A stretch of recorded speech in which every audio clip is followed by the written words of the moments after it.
now to somehow alleviate that suffering and support children in these really complex journeys that they're taking is what we will do. It is so heartbreaking to see what these children are going through. Among other things, they're witnessing horrific violence.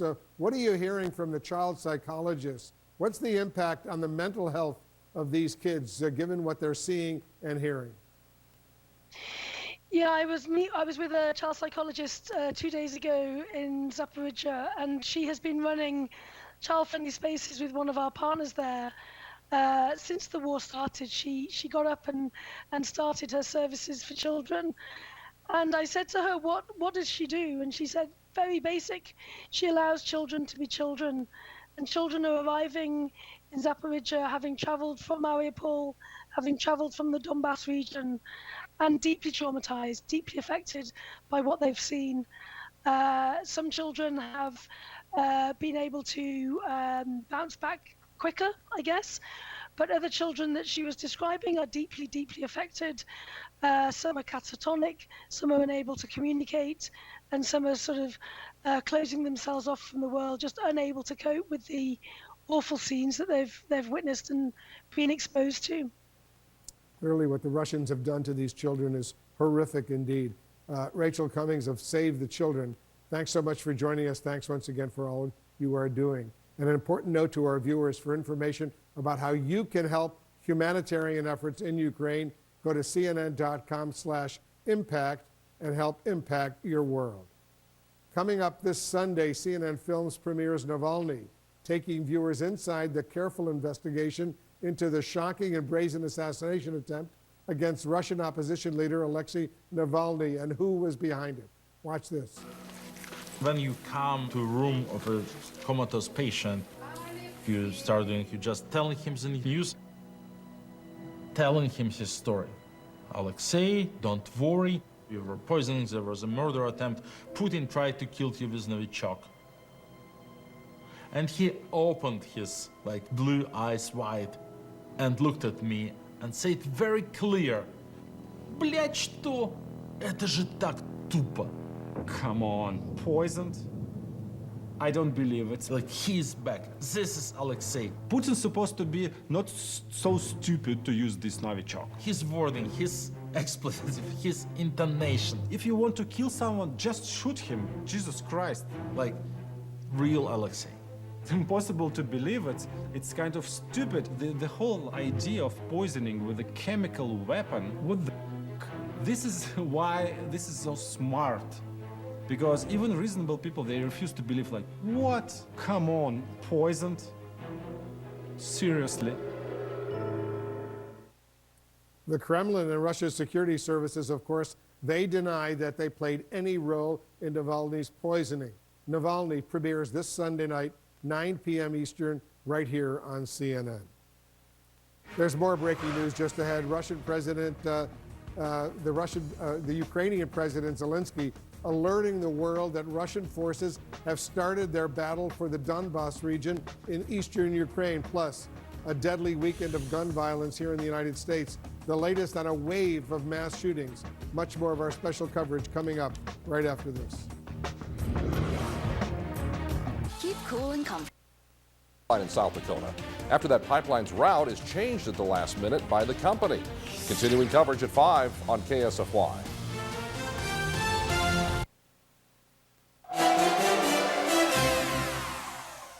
Welcome back onto the crisis in Ukraine, where Ukrainian forces are doing all they can to hold on to their homeland as the war enters a new and bloodier phase.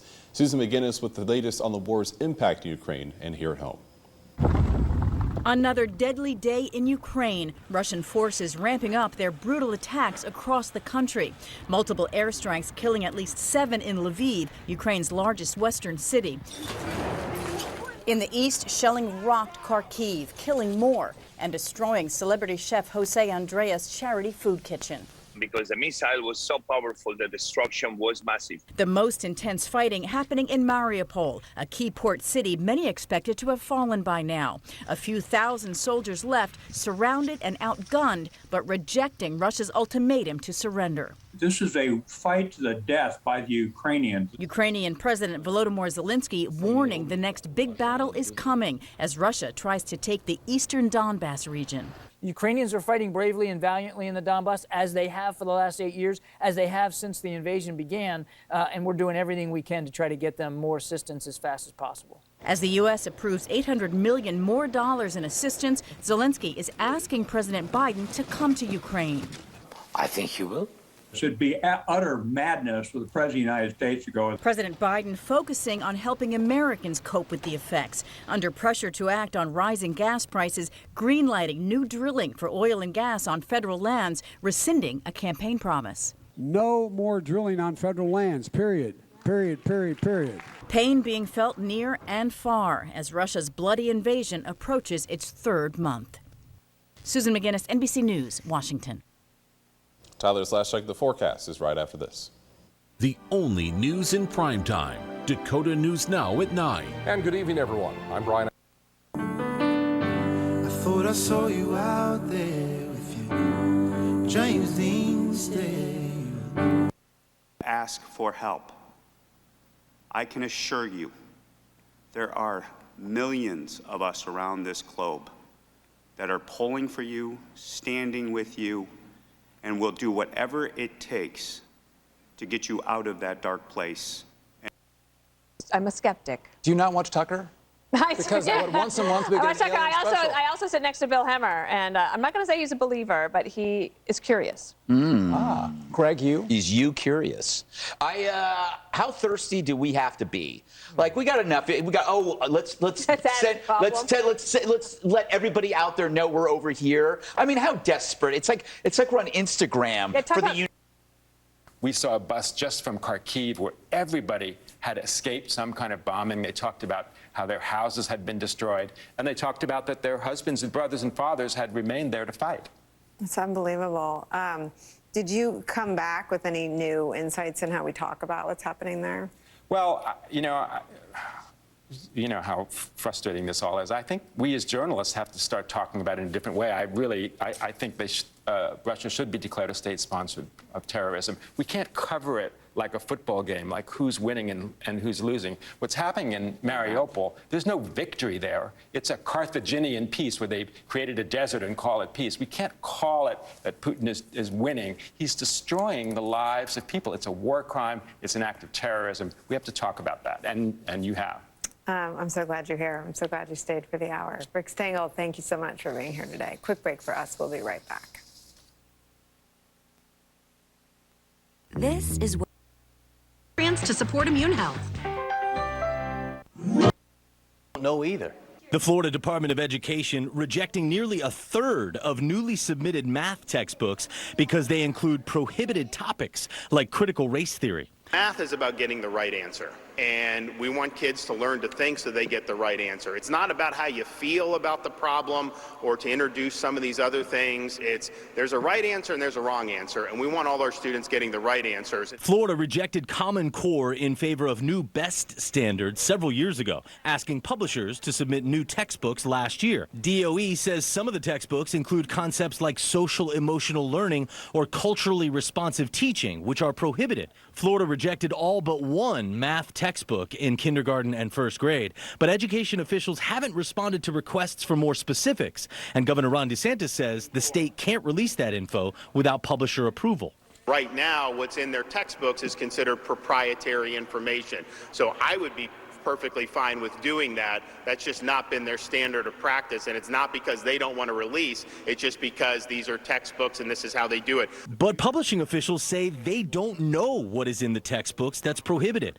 Savas Learning Company had multiple books rejected. In a statement, Savas said it has a long and successful track record of working with the Florida Department of Education. Once we obtain additional information from the state as to the specific reasons why, Savas will work toward an appropriate resolution. Department of Education officials point out this is not the first time that books have been rejected for not meeting state standards, but it is the first time that the amount of books has been this high. Nicole? All right, yeah, Evan, thank you for that. Lots of questions there. Well, the Boston Marathon held today for the first time since 2019. Still ahead on News Nation Rush Hour, our News Nation crews were there and will bring us the excitement from one of America's most famous road races. And only on News Nation in our next hour, we are dedicating a team to covering the American trucking industry and all the challenges it's facing right now. And we will be talking live with this woman who is using her TikTok fame to show how women can be truck drivers and glam all at the same time. My moderate to severe plaque psoriasis. Dramatic things that can be done to keep these firearms in the hands of the law-abiding Americans of sound minds, and it starts with political action, not prayers. We need action, not thoughts and prayers. Now, Wolf, there are reforms on the table. The Biden administration has called for things like banning ghost guns and assault weapons, but even issues that don't seem to be controversial, such as universal background checks, which, according to a recent Quinnipiac University poll, enjoys 90% support from Americans of all political parties. Even those issues appear to be going nowhere in Congress. And so we find ourselves in a familiar place, Wolf, week after week, recounting bloodshed continuing in the United States. Awful situation indeed. CNN's Josh Campbell with that report. Thanks, Josh. Thanks very much. Coming up, we'll return live to Ukraine and get closer to the large-scale offensive by Russian forces in the east that is now underway. And we'll also break down the new images of a Russian warship that sunk in the Black Sea. Do the pictures reveal why the ship went down? Stand by.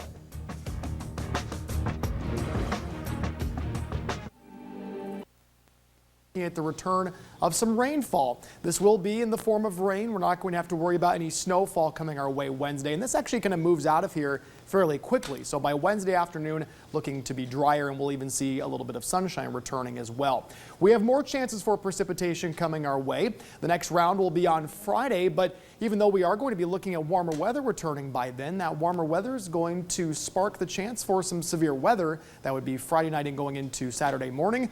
And we're going to be cooling right back down again just in time for this weekend and the start of next week. All right, Tyler, thank you. We appreciate your time here at 4 o'clock. Jeopardy's up next here on KDLT. We're back in 2 minutes over on KSFY. Have a great afternoon.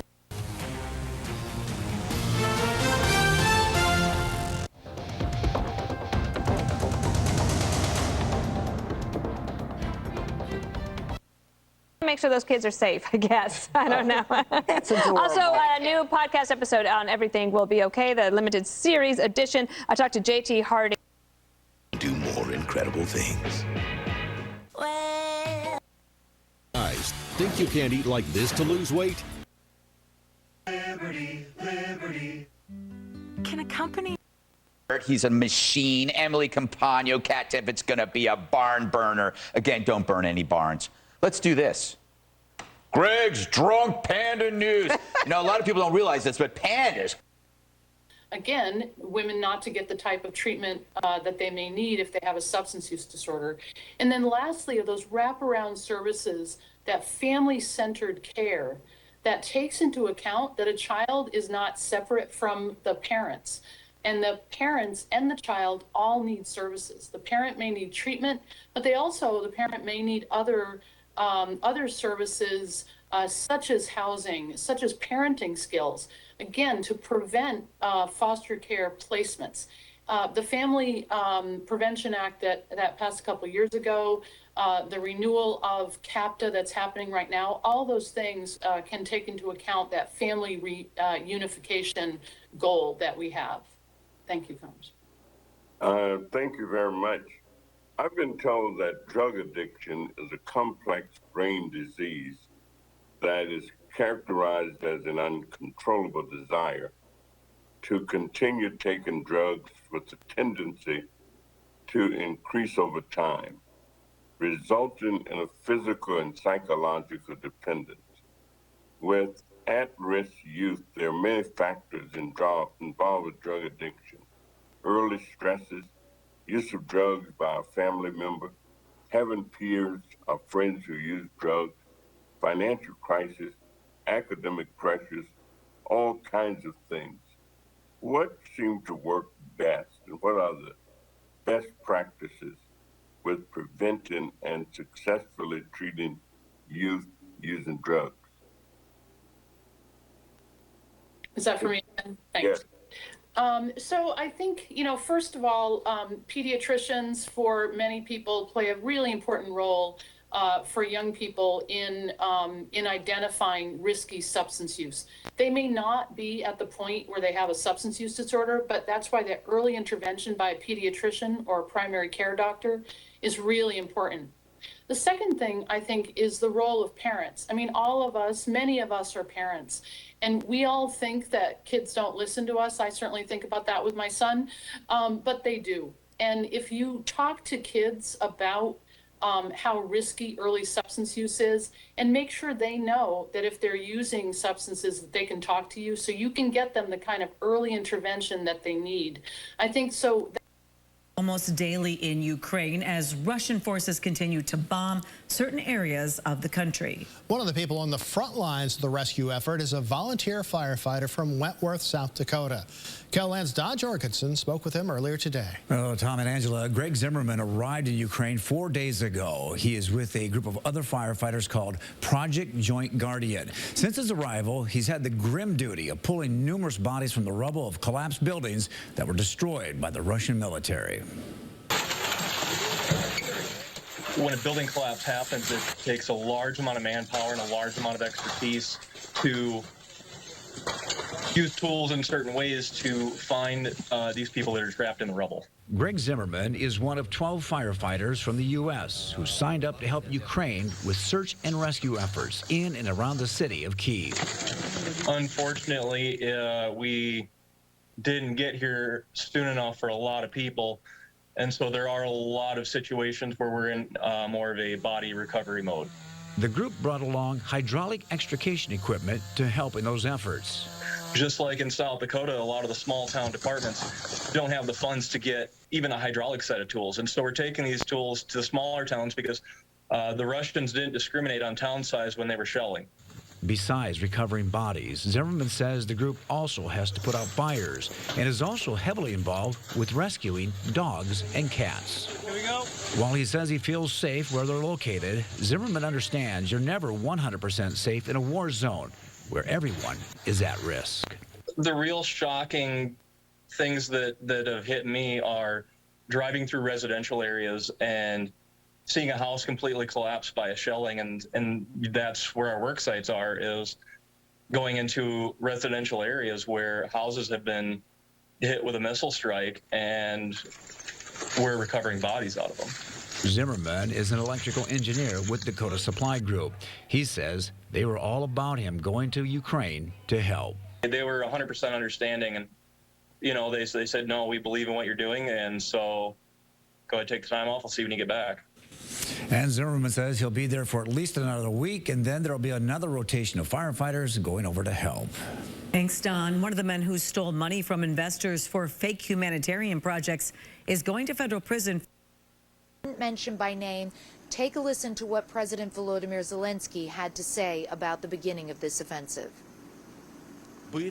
Russian forces have started the battle for Donbass, for which they've been preparing for a long time, and a considerable amount of the Russian forces are concentrated and focused on that offensive. No matter how many Russian servicemen they're bringing into that area, we will keep on fighting and defending, and we will be doing this daily. We will not give up anything that is Ukrainian, but we don't need anything that is not ours. Now, the expectation, Wolf, is that the fighting, of course, is only going to intensify further, that you're going to see more attempts of Russian ground forces to push through those lines. But the Ukrainians have also been launching a series of counteroffensives. And so far, there's no indication that this is going to be an easy battle for President Putin's forces. There had been a lot of speculation that perhaps he was trying to deliver some kind of a victory by Victory Day in Russia, which is marked on May 9th. That's just under 3 weeks away, though, Wolf, and it seems a tall order, notwithstanding the fact that this is a three-pronged offensive. Russian forces trying to come down from the north, up from the south, and also now pushing in from the east, Wolf. As you know, Clarissa, in the southern port city of Mariupol, that is being called hell on earth right now by the Ukrainian Marine commander defending the city. How much longer can that city of Mariupol hang on, and what will come of the tens of thousands of civilians who are trapped there? Well, this is the question, Wolf. I mean, Ukrainian authorities have described the situation there as dire, but we've also heard U.S. officials say that it's too early to call it yet. There had been a lot of speculation that these remaining Ukrainian forces who are hunkered down, along with hundreds of civilians, all of them refusing to leave the city or to surrender, that they could not possibly last longer than a matter of days. We simply don't know. The other thing we don't know, which you just touched on, which is so important, is the scale of civilian casualties there. We heard President Zelenskyy talk about the tens of thousands. Other officials have referred to thousands. And the very real fear is that we will never know, Wolf, because if that city does fall to Russian forces, international observers, journalists will not be allowed in on the ground, or if they are, they will be going in on the Russian side. They will have very limited access to what they can see. Also, if the city falls, it could be strategically helpful for the Russians because it will free up a number of forces to potentially go and join this offensive in the Donbass, Wolf. Clarissa, thanks very much. Stand by, stay safe. We're going to be back to you in just a few moments. Right now, I want to go to Western Ukraine and that deadly new Russian strike on Lviv. We have new video of a missile streaking over the city, believed to have been launched by Kremlin forces. Watch this.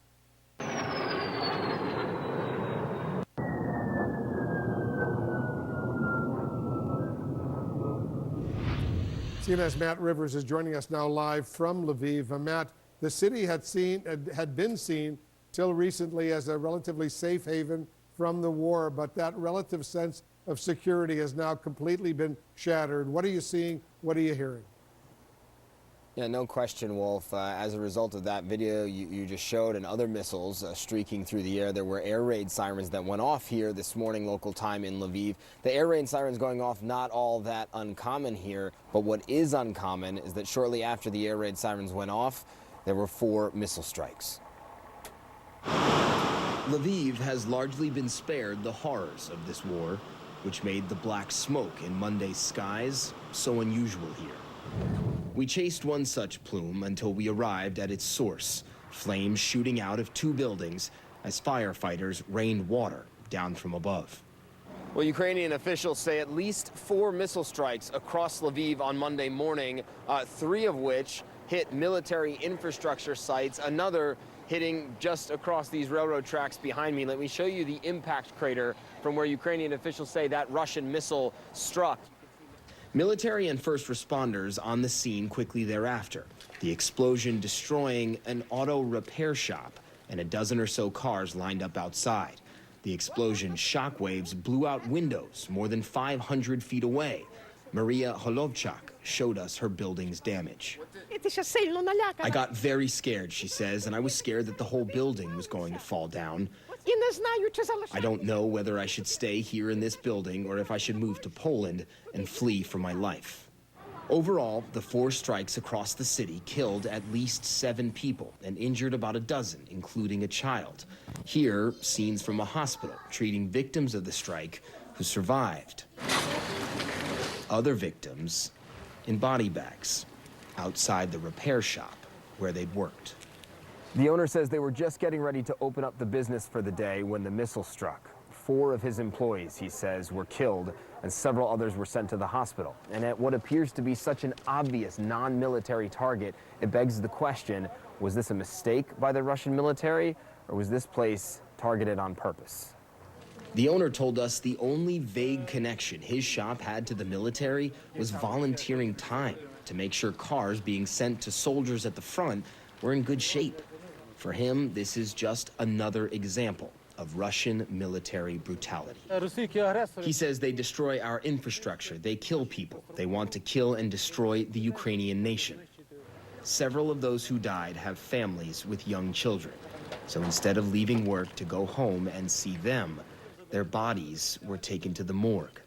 More victims in a needless war. And Wolf, it was just a few days ago that Ukrainian defense officials say air defense systems here took out several cruise missiles that were headed to unspecified targets in the Lviv region. Taken together, I think it's safe to say that while we watch this offensive ramp up in the east, the Russian military clearly still targeting other parts of the country in more isolated attacks. Wolf.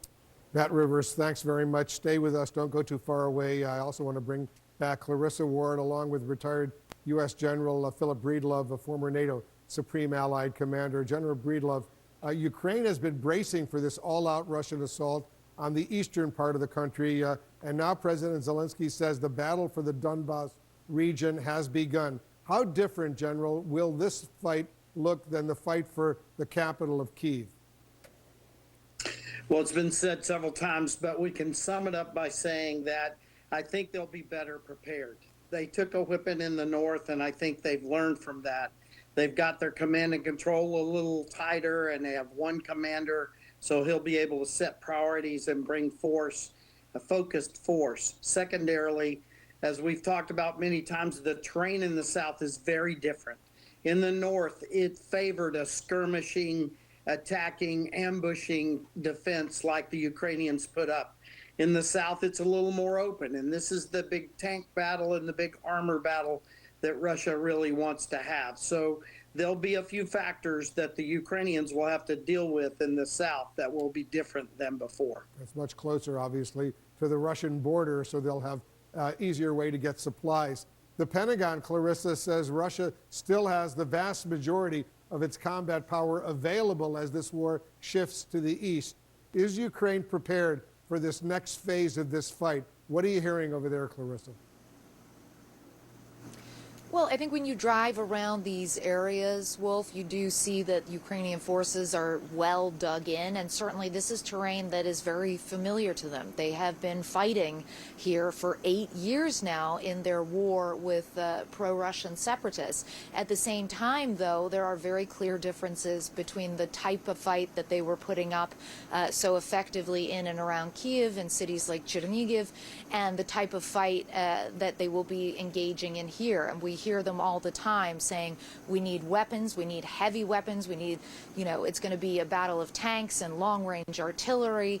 And I think there is some anxiety as well about the fact that while Russia now is going to be operating much closer to its resupply, here in the Donbas region, it's much further from Ukraine's resupply. And so there are some concerns that those weapons and that ammunition needs to keep coming, and it needs to keep coming fast in order for Ukrainian forces to continue to put up a fight against this offensive.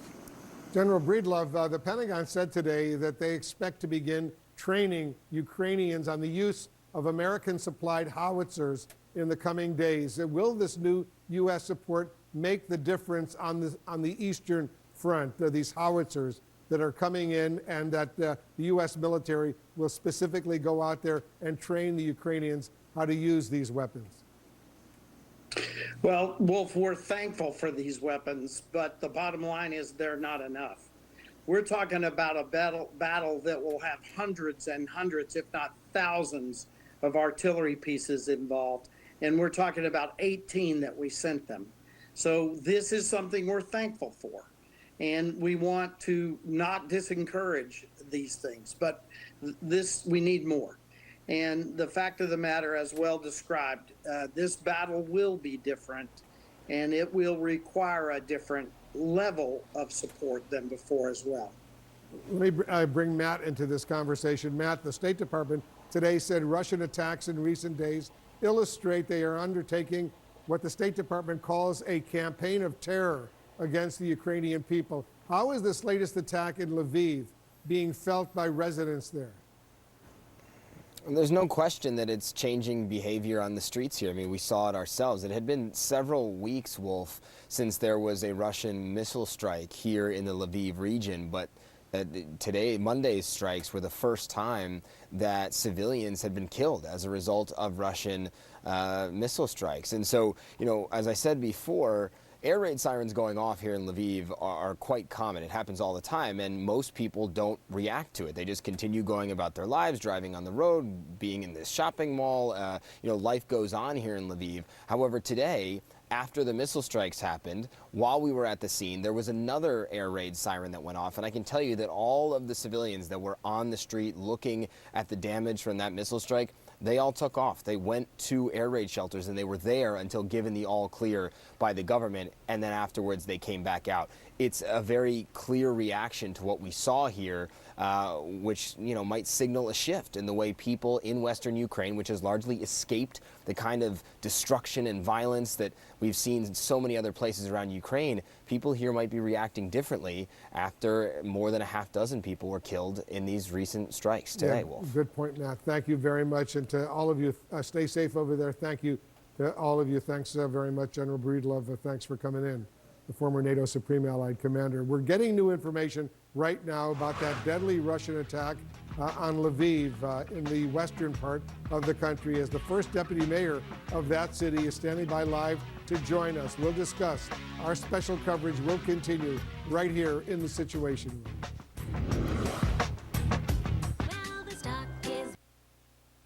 One of the hardest parts about seeing your nutrition. Down. Alaska, it makes me feel happy. To get us out of here. Or the Chinese think they are, and we're seeing how much people prize their own freedom.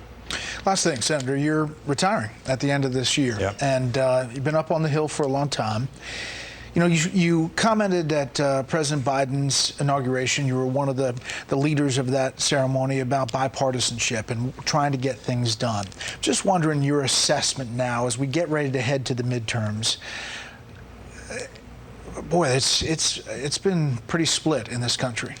Well, it has. I would say, though, on the trip I was just on, the trip organized by the majority leader in the House, Mr. Hoyer, he and I were whips in the House together, had a long-term relationship of trust, even though we seldom agreed on policies. You couldn't tell of the 9 people that were on that trip who were Republicans and who were Democrats. I think this is one of those moments when you do have the opportunity to look at what binds us together, what we stand for as a country.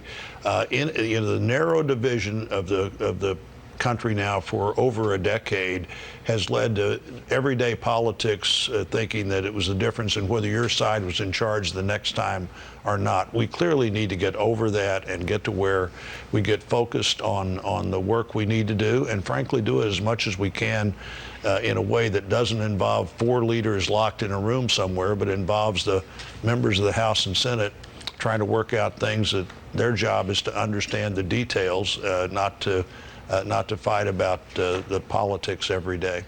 I remember that regular order. I remember it well. And it matters. And it matters. It does. Senator, thanks so much for the time.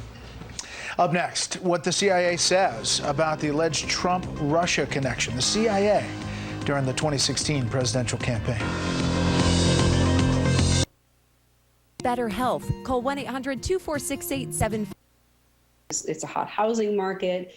There's inflation going on, so we're looking to refinance debt.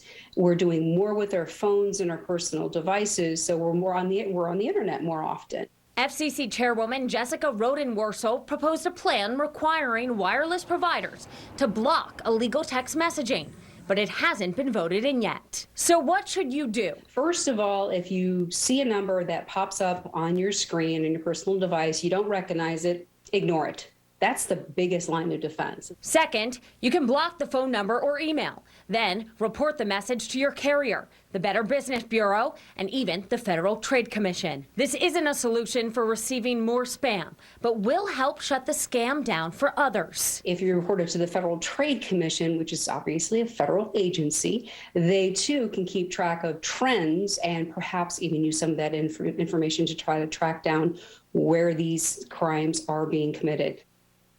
And Nicole, spam isn't new. Before text, it was phone calls, and before that, it was emails. Unfortunately, scammers adapt.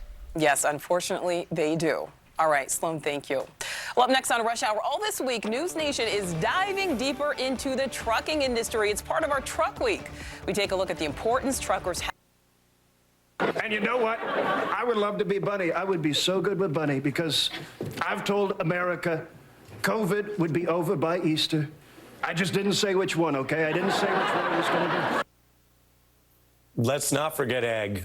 Facts. The former president, clearly a punchline that keeps working for SNL. That was new this weekend. But his power and influence in the wider political culture is waning. I'm not just saying that. I'm going to show you some examples right now. But there are also details about how, despite the fact that he has less juice in all of America, he still has a grip over Republican primaries. The New York Times detailing how Trump sits around Mar-a-Lago and has kind of a obsession of political wannabes and other people who just think maybe their long-shot campaigns will go somewhere if they hang out with Trump. There are also hangers-on and has-beens like convicted felon Roger Stone, who did get a pardon for his crime, convicted from Donald Trump. Sharing a video, Trump is basically at what appears to be Mar-a-Lago, from what we can tell, who then trashes Ron DeSantis. Yes. Roger! How could I not see my Lord? God bless you.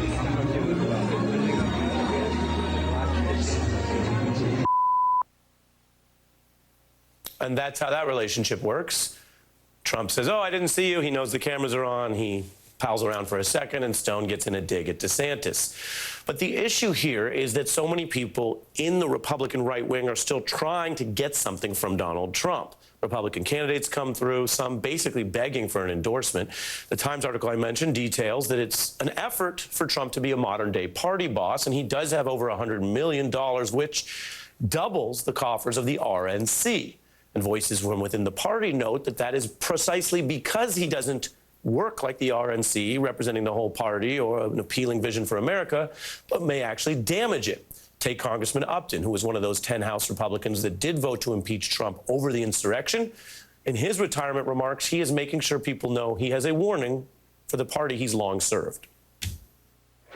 Lauren Boebert and Marjorie Taylor Greene and Paul Gosar, is that a different element than you've ever seen before? I don't think we've had as many folks in that sort of wing of the party elected as we have before, but I think they're very popular back at home. Yeah. I mean, what does that tell you about? I mean, what does that tell you about the Republican Party? Troubled waters, I guess you could say. You see the pivot. He first refers to something that is true. Some of these people are popular at home, but when pressed, he admits this is troubled waters, in his view, for his Republican Party, and that's a conservative. So the MAGA bubble can burst when it has contact with the outside world. And that goes to the point I told you. You know, when we cover politics on the beat, we don't just kind of ping-pong around or do he said, he said.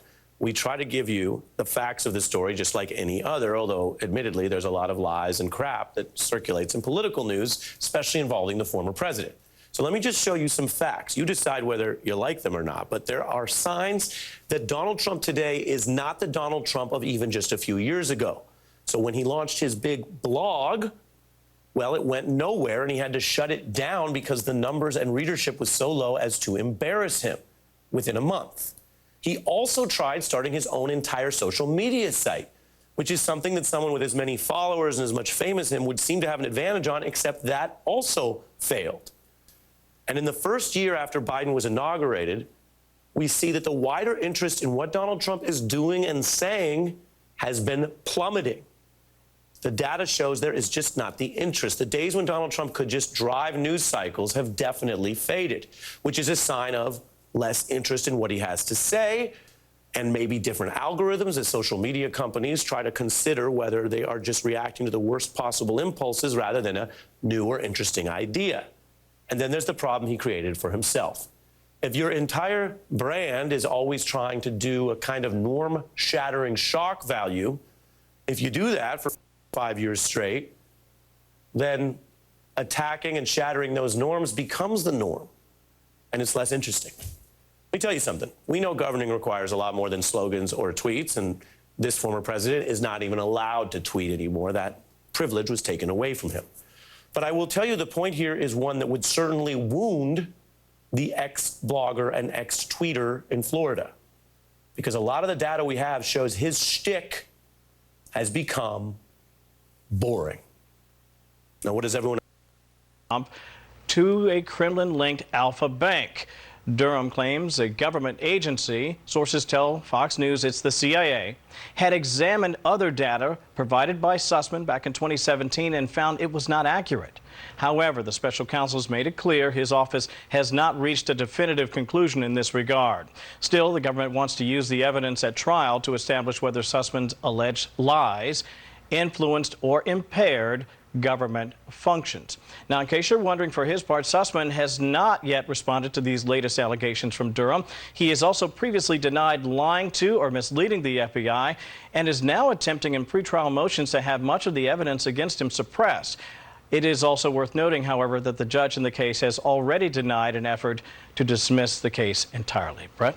This is one to follow, and it's just a month away? Just a month away, and we'll be on it every step of the way. We expect more disclosures, by the way, in the weeks ahead. Okay, Kevin, thank you. You bet. Up next, it was a bloody Easter weekend in many American cities, and now the mayor of the country's largest city admits progressive policies are playing a part. Today, meeting every demand throughout the decade. Workhorses of the U.S. military, lifelines of the supply chain, unsung heroes of the pandemic.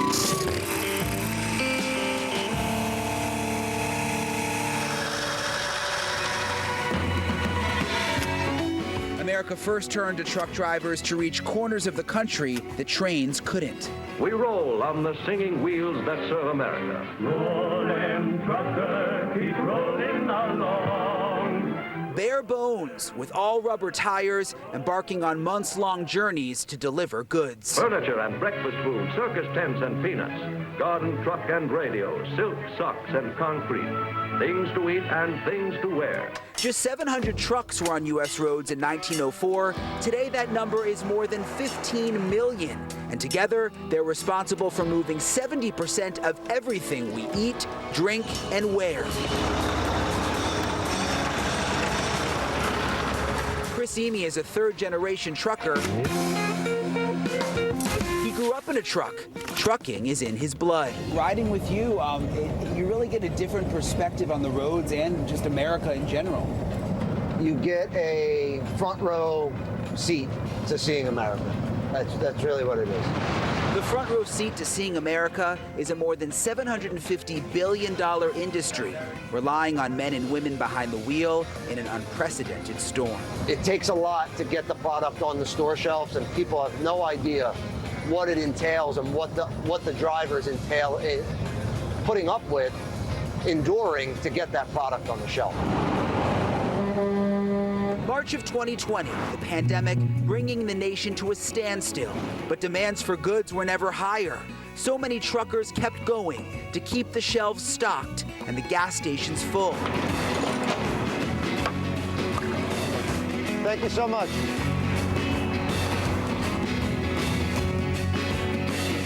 But a record number left the job altogether.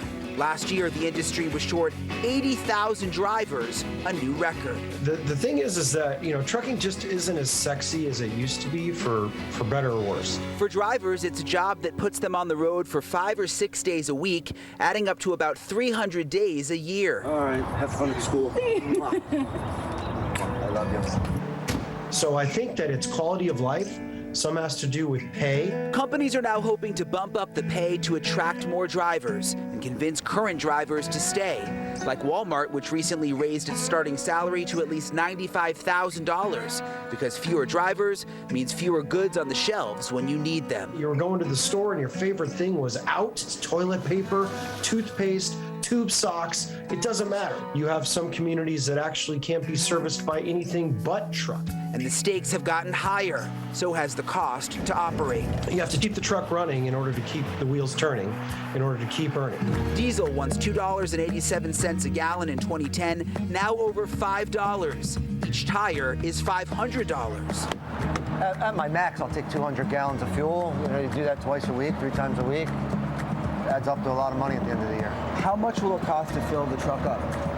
If I was empty, $500-$600. Then there's the prices of permits. Just one can be anywhere from $5,000 to $5,000, and the cost of life on the road.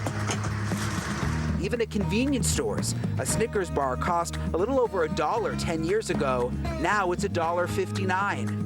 And so there's all these little tiny things that add up on top of themselves that just add to higher costs in general. Today, a profession that was once a fixture of pop culture in the 1970s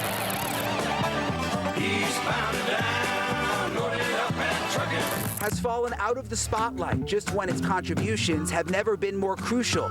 But the men and women behind the wheel say they'll keep going and adapting like so many before them have. Do you think Americans realize just how important truck drivers are? Not at all. Not even in the smallest percentage do I have, and I think that people know how important it is. They see us out here and they see the things on the shelf, but they don't, I don't think, put it two and two together. I'll watch Making Memories at the Masters on KELO at 10. Pretty cool. From the green to the ball diamond, baseball season is taking over. The KELOLAND.com Game of the Week. Tomorrow's live stream will feature a Class A clash between Brandon Valley and O'Gorman. Fast pitch is set for 5 p.m. Central Time. Play-by-play will be provided by KELOLAND.com's Grant Sweeter. You can find a preview of the game on our website. Let's pitch it on over to Jay. All right. We are going to be seeing another cool day tomorrow. Southeast winds 20 to 35 in Sioux Falls, mostly cloudy skies, a high of just 47 in Sioux Falls, 49 in Aberdeen, but much warmer in western South Dakota. Thank you for joining us. Have a great evening.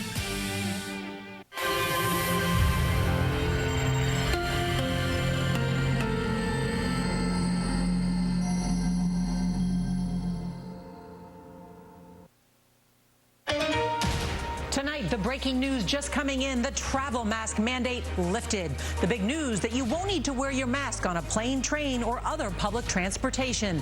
This after a judge's shocking ruling. Mask confusion at airports after the surprising order. But in one of America's largest cities, an indoor mask mandate is reinstated. What it means for you. Russia's new attack. Tonight, Ukrainian President Zelenskyy announces Putin's forces have launched a new offensive after missiles struck and killed 7 in Lviv, a city close to the Polish border. Cyber threats on the homeland. The new interview from 60 Minutes. Could Russia blow up an oil refinery in the U.S.? Gun violence across America. The bloody weekend with 3 mass shootings leave 2 dead and dozens injured. What's leading to the rise in violence? Severe weather threat. April nor'easter brings rain, high winds, and possibly 10 inches of snow to Pennsylvania and New York. Tonight, the treacherous travel conditions. But the chilly weather didn't stop the return of the White House Easter egg roll. New deadly ride report. Tonight, the results of the investigation about what led to a 14-year-old sliding out of a harness and falling to his death. And running for history, how women changed the Boston Marathon. This is the CBS Evening News with Norah O'Donnell, reporting from the nation's capital. Good evening, and thank you for joining us as we start a new week together. Well, tonight we've got some breaking news. For the first time in more than a year, the travel mask mandate is not in effect. That means that the TSA will not enforce the rule at airports and other transportation hubs. Now, the news comes after a federal judge in Florida today ruled that the CDC exceeded its authority and failed to follow proper rulemaking. The question now is whether the federal government will appeal that judge's decision. Also, the Association of Flight Attendants is weighing in tonight, urging calm from passengers, saying it usually takes 24 to 48 hours to implement new procedures. Now, the CDC still recommends masks for all travelers. Now, all this comes as COVID-19 cases are once again on the rise, driven by the BA2 subvariant. CBS's Nikki Batiste is going to start us off from Philadelphia, where an indoor mask mandate was just reinstated. There's a lot to get news to get to. Good evening, Nikki. Norah, good evening. This is World News Tonight with David Muir. Good evening, and it's great to start a new week with all of you at home. And we are following several developing stories as we come on the air tonight. The spring nor'easter moving in tonight. Dangerous winds, rain, several inches of snow possible in some places. And so Rob Marciano is standing by on that. But we are going to begin tonight with the other breaking headline, that federal judge in Florida striking down the federal travel mask mandate, saying the CDC overstepped its authority. Just moments ago, the Biden administration saying no more masks required on planes and public transportation. And of course, this all comes amid this spike in new COVID cases in at least 34 states. The original travel mask mandate was set to expire today, but the Biden administration, as we reported right here, had just extended it for 2 more weeks because the CDC Well, it's disturbing but confirmatory. I think, at least in my view, I think Putin's been in his own reality bubble for quite some time. And there's long been a question about the extent to which he's actually getting facts about what's going on the ground. You know, he claims that everything's going according to plan and that he's winning. Well, it makes you wonder how separate he is from any news at all that's realistic. So it is bothersome when you have someone in his position with his finger on the nuclear button who's that distant from reality. That's a good point. Yeah, scary point indeed. The former Director of National Intelligence, retired General James Clapper, thanks so much for joining us. Always important to hear your thoughts. Right. Just ahead, Ukraine's President Zelenskyy says the battle for the Donbas region is now underway. Russia's invasion has already left a ghost town in some parts of the country, where local Ukrainian officials are now warning residents who are choosing to stay behind. We have new information. We'll share it with you when we come back. Provide minimum guidelines in terms of what is safe. So a city like Philadelphia, 11% of truck drivers nationwide are self-employed. This includes drivers who own and operate their own trucks and drivers who lease their trucks who may operate under another carrier's authority. Reports say owner-operator truck drivers earn about 5% more per hour than company drivers. That amounts to about $1,900 per year. And News Nation's Adrian Banker got behind the wheel and talked to an instructor for a short-hauling company. Nicole, nationwide, approximately 3.5 million truck drivers zigzag the country to keep our lives rolling. They're a vital part of the supply chain. Staffing shortages, though, have led to a national recruiting effort. I visited one freight company right here in the Chicago area to see the perks of being a short-haul truck driver. Is there a mirror to check your makeup? There is not. Oh! What better way to get an education on truck driving than to jump in the cab myself? Always keep your eyes moving, always give yourself space, always give yourself an out. When you get underneath and look, you need to see this guy right here. Ed Cook is a truck driver and instructor at XPO Logistics, a freight transportation company that pays students to learn to drive these huge big rigs. A 7-week-long course includes the basics of operating in all areas fundamentally. They are for so many months now. We're thinking about them tonight, too. Eva, thank you on the breaking headline tonight. The Biden administration saying they are disappointed was the word the White House used earlier today by the judge's decision on this travel mask mandate. But then just before we came on tonight, they did make it clear that there would be no more mask mandate on public transportation and planes. So let's get right to our senior White House. It's a vindictiveness Ukrainians trace to Russian setbacks like the Moskva. This unverified image appears to show Russia's warship struck by Ukrainian missiles in the Black Sea last week. And Chernihiv, a city that was supposed to mark a swift Russian victory north of Kyiv, but instead a triumph for Ukraine, shooting down this Russian bomber last month. It crashed into this home, killing the owner, but shockingly no more. Its payload failing to explode when it landed on a neighbor's doorstep. But elsewhere, the bombs worked. This one killing some 50 people in an apartment block, one of the deadliest single strikes of the war. All of a sudden, I was covered in shattered glass, says Larissa. She takes me into her bunker where these women have been hiding for more than a month. Are you afraid that they're going to come back? The war goes on, she says. We don't know what's waiting for us out there. And tonight, nowhere feels more vulnerable than eastern Ukraine, where fighting is intensifying. President Zelenskyy said, no matter how many Russian soldiers are brought here, we will fight, we will defend ourselves, and not give up anything that is Ukrainian. Nora? Chris Livesay in Ukraine, thank you and stay safe. Tonight, there's growing concern about Russian threats here at home. U.S. authorities warn that the Kremlin could launch cyber attacks on American soil. Experts say this could impact everything from public transit to banks to the energy sector. For 60 Minutes, CBS's Bill Whitaker spoke with Dmitry Operovich, the Moscow-born co-founder of the cybersecurity company CrowdStrike and a member of the Homeland Security Advisory Council.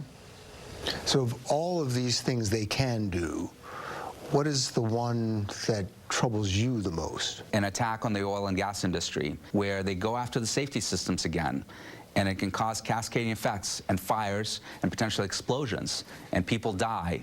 It would require a response from us that, as you were saying, could escalate. It absolutely would. Not just a cyber war, but a real war.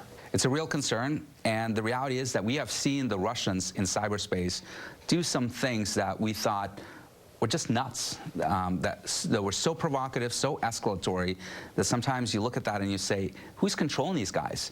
You know, when the United States launches operations, there's an army of lawyers that is going to be approving every step of that operation and asking, are you going to cause any civilian casualties? Are you going to do anything that's disproportionate? They don't have any of that in Russia, and that can lead us down a very dark path.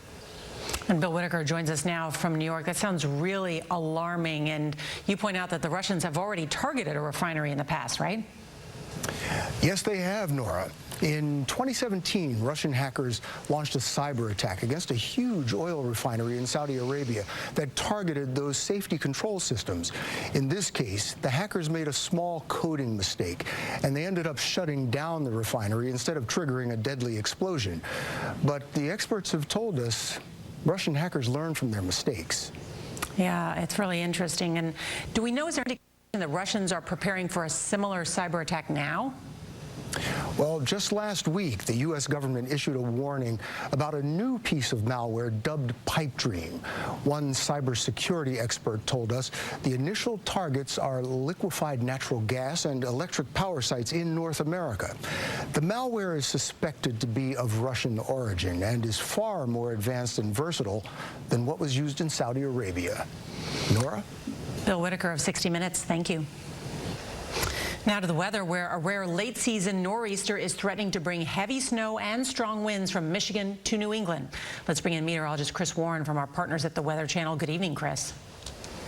Good evening, Nora. This is going to be an impactful late-season snow for no longer required at United on domestic flights, select international flights, or at U.S. airports. A huge shift in policy here, Wolf. Very huge, huge shift indeed. Pete Muntean, thanks very much. Welcome back. Over the past couple of years, the process of buying a home has been very difficult due to the demand being through the roof. Well, now those looking to move and first-time home buyers have another hurdle to deal with on top of all of that. Cordell Wright in studio now to explain in a 5:30 Consumer Alert. Cordell. Good evening, Brian and Sam. Mortgage rates increased again this week, hitting 5% for the first time since 2010, according to loan company Freddie Mac. We sat down. Heartache. Hello, Katja. I'm James. Katja is 14 years old. Shrapnel tore into her hip and wrist when a shell landed in her garden near Zaporizhia. Her grandmother, Alexandra, rushed her to the hospital. Many of my friends' houses were destroyed, damaged, she says. We live in a big village and there's so much destruction there. Russia says it's fake, but she says they are faking it. We are real people. Like Bucha, they're gathering evidence of war crimes here too. So this bullet went into a 3-year-old?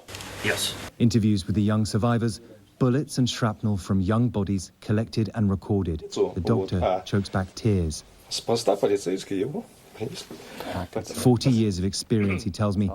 I've never had to do this. In so many parts of the East, Ukrainians face a terrible choice, to go or to stay. Like Natasha, who we met as she arrived in Zaporizhia with her son Ivan. Leaving was safer than staying, she says. But where will you live? Where will you stay?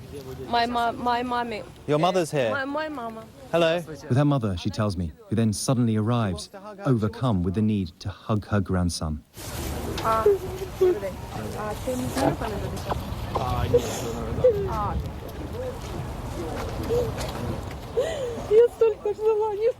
I have waited for this for so long, she says. And David, this offensive doesn't necessarily all happen at the same time. There are different pockets of fighting in different areas, and Ukraine is keen to take the fight to Russia. David. All right, James Longman inside Ukraine for us again tonight. Thank you, James. Back here at home tonight and to the urgent manhunt in Pittsburgh at this hour after a deadly mass shooting over the Easter weekend. 2 teenagers were killed, at least 8 others wounded during a party at an Airbnb. More than 90 shots fired. Tonight here, what Airbnb is now saying about this case amid a violent weekend in several cities. Here's ABC's Trevor Ault.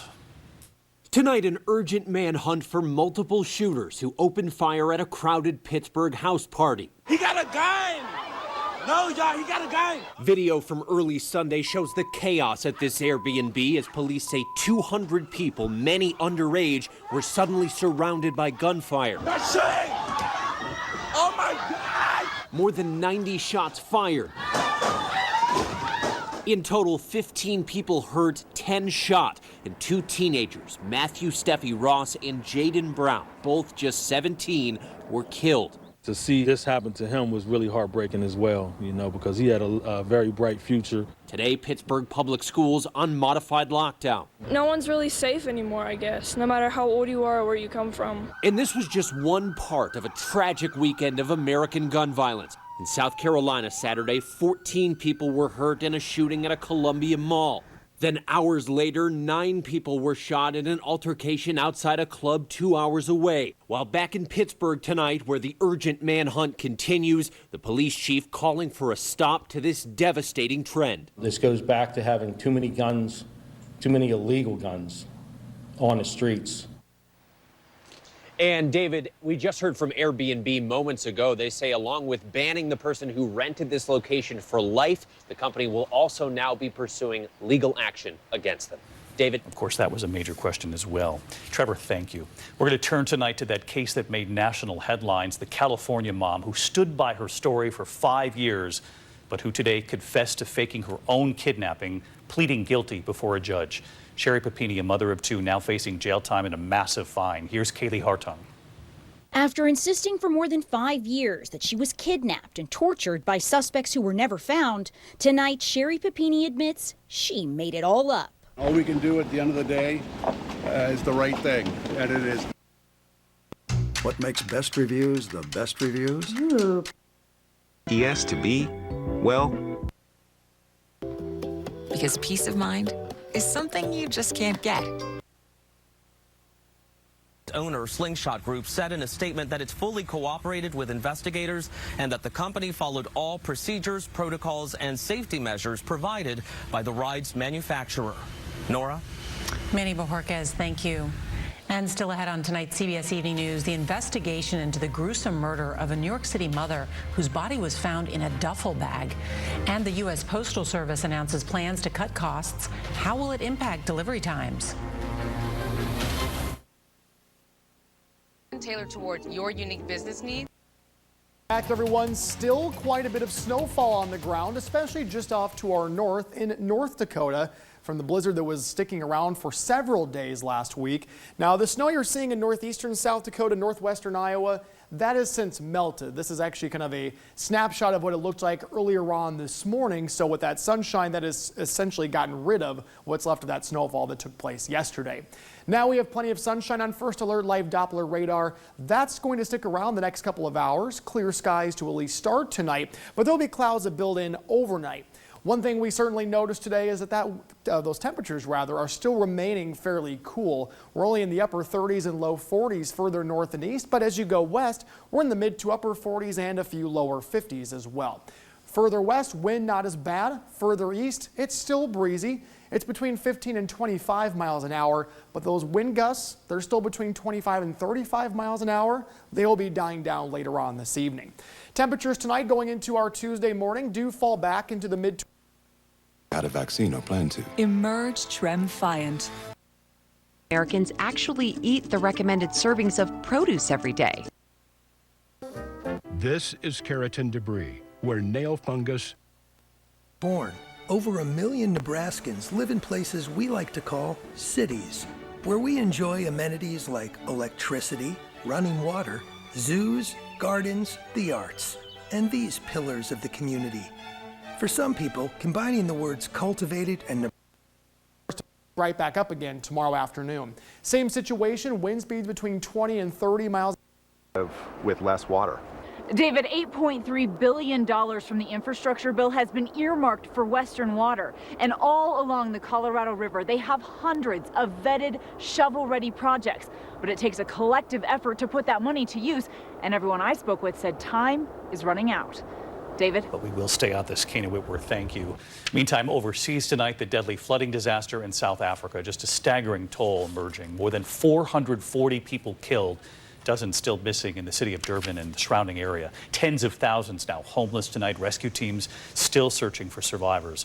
Authorities do expect it will be the deadliest storm there ever on record. When we come back on this Monday night, the horrific murder investigation here in New York City, the body of a mother found in a duffel bag, news on possible suspects, and then later tonight, the remarkable moment at the Boston Marathon. Maybe it's another refill at your favorite diner, or waiting for... Are there provisions in the Support Act that don't apply to fentanyl, for example, that we can update, or other things within that act that we can update to address some of the heightened challenges that we have today? It's clinically proven to be twice as effective as regular brushing and flossing.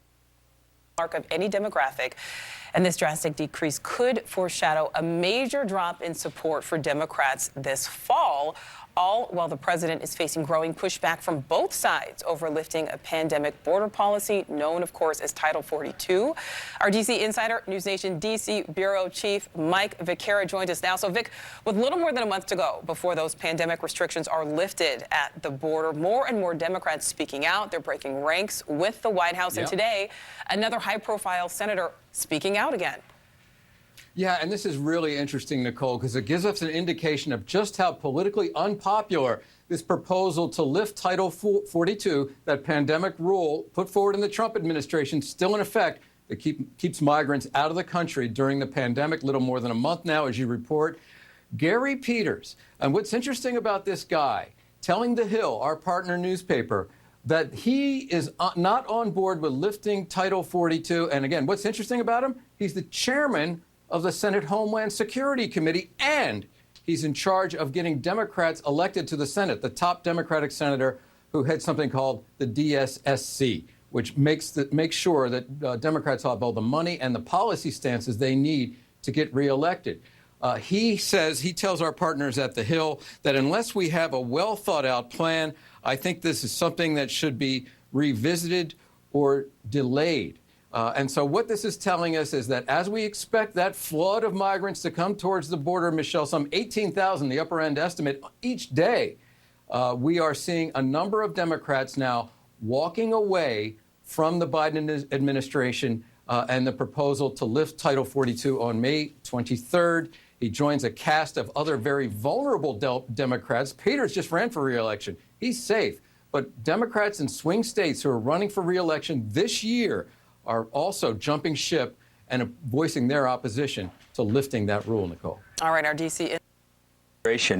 Would be better suited to focus their energies in political pursuits elsewhere, including inflation, Ukraine, and crime in the border. God? I got an email from a Democratic group. I'm on their list just to see what they're up to. And they're already fundraising off of this, saying, oh, it's a Trump judge that's done this. Do you support this? Give us money. And it's, I think, a tricky situation for them because, on one hand, many travelers and the airlines themselves, for the most part, want these mandates gone. But this judge has decided otherwise, or has actually agreed with them. And the administration is stuck, as you say, in a bind, choosing between what most people, I think, especially the traveling public, supports and what a lot of their base supports, and at least some of their scientists say. Here's the White House the head of the COVID strategy over the weekend. Britt, take a listen. We don't think that a zero COVID strategy, which China is pursuing, is one that is likely to work. I think it's very difficult at this point with a highly contagious variant to be able to curtail this through lockdowns alone. Specifically about Shanghai, and some of those images, Britt, are really amazing. The protests. They are. And did you hear that eye-popping number in the report? 400 million people under lockdown in cities across China. Of course, we've been reading about Shanghai for weeks now, but now this is apparently all over the place. Great swaths of highway are empty and so on. China, in large part, is paralyzed. And the damage to the economy and to people there is going to be extraordinary. Can Xi Jinping, whose dictatorial tendencies are evident in this lockdown, Can he really survive this? I mean, on paper, you look at it and you say, well, who's going to overthrow him? But this is the stuff on which uprisings are made. Meantime, here in the of nature. So we all know we're supposed to eat a lot of fruits and vegetables. We all know we're supposed to eat a wide note to our viewers for information about how you can help humanitarian efforts in Ukraine. Go to cnn.com/impact and help impact your world. Up next, Dave Matthews on CNN performing a new song inspired by the plight of the Ukrainian refugees. Heat, though a few women did crash the race. So those first 8 understood what was at stake. It was sort of thick in the air that nobody walks, nobody drops out for sure. They all finished. Today, Rogoshevsky tackled the course once again, this time with her daughters. More and more, I really see my mom made history. My mom made history. Now, more than 10,000 are following in her footsteps. So I'm just thinking about, the cycle of life, and it's almost like handing the baton to them. And it makes me feel very, very good. Nancy Chen, CBS News, Boston. Women are the strongest people I know. Congratulations. We'll be right back. This portion of the CBS Evening News is sponsored by Horizon Professionals to make you by delivering fresh groceries. Here's something important. Dupixent can cause allergic reactions that can be severe. Episodes of bipolar 1 in adults. Full spectrum relief. Should acknowledge it. I don't think he needs to take all of the responsibility for it, but he has to take responsibility for what we're going to do going forward. I think you have to reposition money from what we spent on COVID to help small businesses. I think there's a plan out there maybe to divert money from small businesses to help healthcare initiatives. They should not do that. Just add to it if you need it, but don't take money from middle-class families and Main Street in the country. And 2, you have to be smart about taxes. People aren't afraid or don't want rich, or should say, would not support rich people paying more taxes, but you have to tell people what we're going to use the tax money for, which means fighting crime and protecting our border. I'd get back to the bread and butter, kitchen table issues that are on the minds of everyday voters in all of our battleground states. If you do that, we have a chance of perhaps not losing as many seats and perhaps even saving face and maybe even gaining a few seats somewhere along the way. But until and unless we do that, Brett, Democrats, we're going to have a hard time come November. I should have pointed out that FedEx founder Fred Smith will be a guest on Special Report on Wednesday as we look at the supply chain issue that's still happening at ports around the country. Britt, what about the thought that this administration can't fight the battle on inflation, so should be focused on something else or trying to get something else through? They're trying to find some path on the way to November. Yeah, I don't think it's going to do them any good if they try to do that, Brett, because people are inflation affects everybody, and it affects people in the lower income ranges the most because whatever they do, they can't. Richer people can afford the gas and food prices, and they can cut back on luxuries. But I'm talking about people who don't spend a lot on luxuries, but they spend on food and fuel and so on. Many of them in rural areas have long drives and have to have the fuel. These people are getting killed by this inflation. So the administration gives up on it or says it can't do anything about it or argues that it can't. That's not going to work. People don't want a government that says it can't solve the problems. They want a government that can. And there are lots of things the government could do, despite some pundits' arguments to the contrary. And Guy has an event in Manhattan. You can get tickets at the link you see coming up. Clive's name may be familiar from all the artists he's worked with or from our interview where he discussed the 1960s scene, being open to new ideas, and why success only takes you so far. Here are the highlights. Everybody there was in robes and flowers were in your hair. And here was I in khakis and a white tennis. Everybody loves. You can almost see it and taste it. Cardia Mobile Car. LRiot.org or the El Riot Shrine, starting April 14th through the 20th. Come to the circus, the biggest show in town. Memorial before continuing on, then crossing the finish line, hugging his family. 21-year-old Jacob Allen racing for Ukraine Jacob is from Ukraine, adopted as a teenager by his parents in Houston, born with spina bifida, rehab at Tier Memorial Hermann. Today, he was in Boston. Hi, David. Jacob telling us he's been moved by America's compassion for Ukraine. People get united, get together, stronger. Well, back at the finish line, our station WCVB with Henry Richard, who was running for his brother, saying he could feel his little brother with him. I know if he was here, he would have been doing it with me, so that's all I could think about. Honoring his brother. Boston never disappoints. Good night. Right now, today is not only Easter Monday, it is also tax day. How last-minute filing can come with some additional risks. With the thawing of snow comes the time to fix things around the house. There's a new program in Sioux Falls that could help if you need some help paying for it. Details. And just seeing kind of what the other one comes up with next.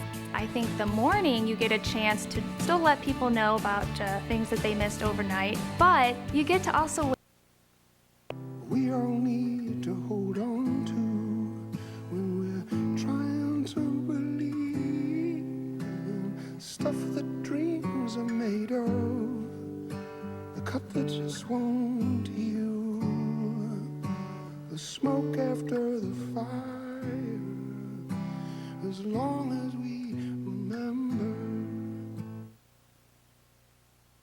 Special thanks to Dave Matthews. I'm Wolf Blitzer in the Situation Room.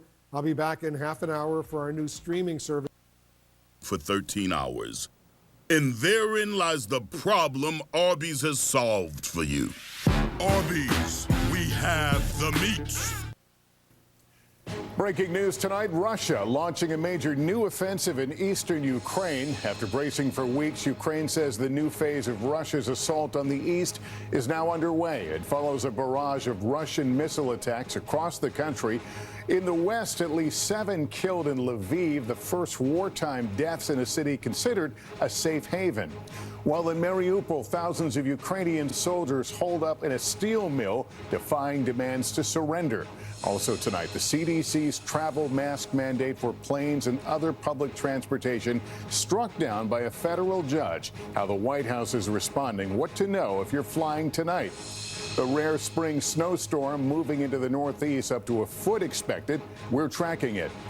The manhunt after a shooting at a Pittsburgh Airbnb left 2 teens dead. The investigation tonight. The deadline to file your taxes and the alert why it could take months to get your refund. Our journey to the hidden treasures along Mexico's Baja coast. The race to save one of nature's best tools in the fight against climate change. And strike up the band 4 years after the unimaginable tragedy at Parkland. Our NBC News exclusive as students get the invitation of a lifetime. This is NBC Nightly News with Lester Holt. Good evening. It's on. A new phase of the war in Ukraine. Ukraine's president tonight saying Russia's battle for Donbass is underway. Its much anticipated attack deep into Ukraine's east after failing to take the capital, Kyiv. President Zelenskyy declaring we will defend ourselves. The Russians stepping up their aerial strikes today, even hitting targets in the far west city of Lviv, killing at least 7 people in a city once considered a safe haven. Well, in the port city of Mariupol, a desperate battle rages tonight. The Ukrainian military claiming its forces are still holding on in the face of a determined Russian assault. The city in ruins, thousands still trapped without food or other essentials. Ukrainian fighters refusing Russia's calls for their surrender. There's a lot to report from there tonight. We begin with Matt Bradley. Late tonight, Ukraine's President Zelenskyy says Russia's new assault against eastern Ukraine has begun. The Russian military began the fight for Donbass, for which they were preparing for a long time, Zelenskyy says. It follows new Russian attacks rocking the relative safety of western Ukraine. Ukrainian first responders rushing to put out the flames after 4 missiles struck Lviv. Russia says it was targeting stockpiles of foreign weapons. The strikes killed at least 7 people, at least 1 child wounded. NBC's Raf Sanchez is there. Authorities say the missiles took out a number of military warehouses, but also this civilian car repair shop destroying dozens of vehicles, taking out these buildings, and leaving fire crews struggling to regain control. Russia striking hundreds of targets overnight, among them the northeastern city of Kharkiv. This woman mourning her slain father. The Russian attack seen as preparation for its major assault on eastern Ukraine, where the city of Mariupol has withstood a 2-month-long siege. Thousands of Ukrainian soldiers still holed up in a steel mill, Russia warning them to surrender or be killed, but they've refused to give up. Tonight, the city's mayor says over 100,000 people remain in the city. Ilya is among those who fled a few weeks ago, but his mother would not leave. He's not heard from her since, though a neighbor has said she's still alive. I hope and I know that my mom will be all right, and we will celebrate our victory when this all ends, and we will win. I know that. But Russian President Vladimir Putin also confident of victory over Western sanctions, today insisting they've failed. Russia has withstood this unprecedented pressure, he said. Russian ground troops retreated from western Ukraine weeks ago. But in the Kyiv suburb of Irpin, the heartbreaking toll they left behind is still felt. So many families tonight still suffering from overwhelming grief. And sadly, an ever-growing toll of grief. Matt joining us now from Kyiv. And Matt, now that President Zelenskyy says the eastern offensive has begun, we're learning new details from the Pentagon. That's right, Lester. The Pentagon spokesman said the U.S. will be training the Ukrainians on howitzers. Those are large artillery pieces, and that training will be happening outside Ukraine. Lester? Okay, Matt Bradley, thanks.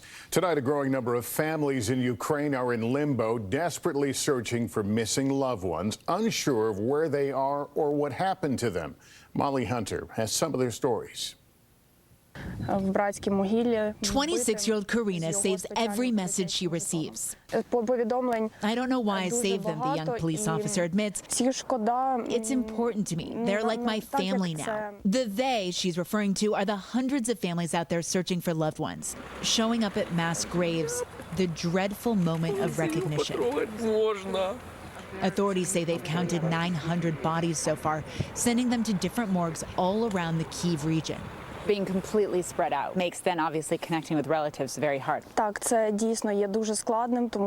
complicated. We're so overwhelmed, she says, but I want all the missing to be found. She's even sending out pictures of bodies on a Telegram messaging group in hopes relatives can identify them. In Bucha, 42-year-old Natalia is one of so many looking for answers. What are the numbers on the wall right here? Are those your phone numbers? On the side of her house, she's written her phone number, she says, for when her husband returns. The Russians came on March 17th, she says. They accused her husband Zenia of being involved with the Ukrainian military. She says her husband of 16 years and father of 2 is just a mechanic. They put him on his knees, gun to his head, she says.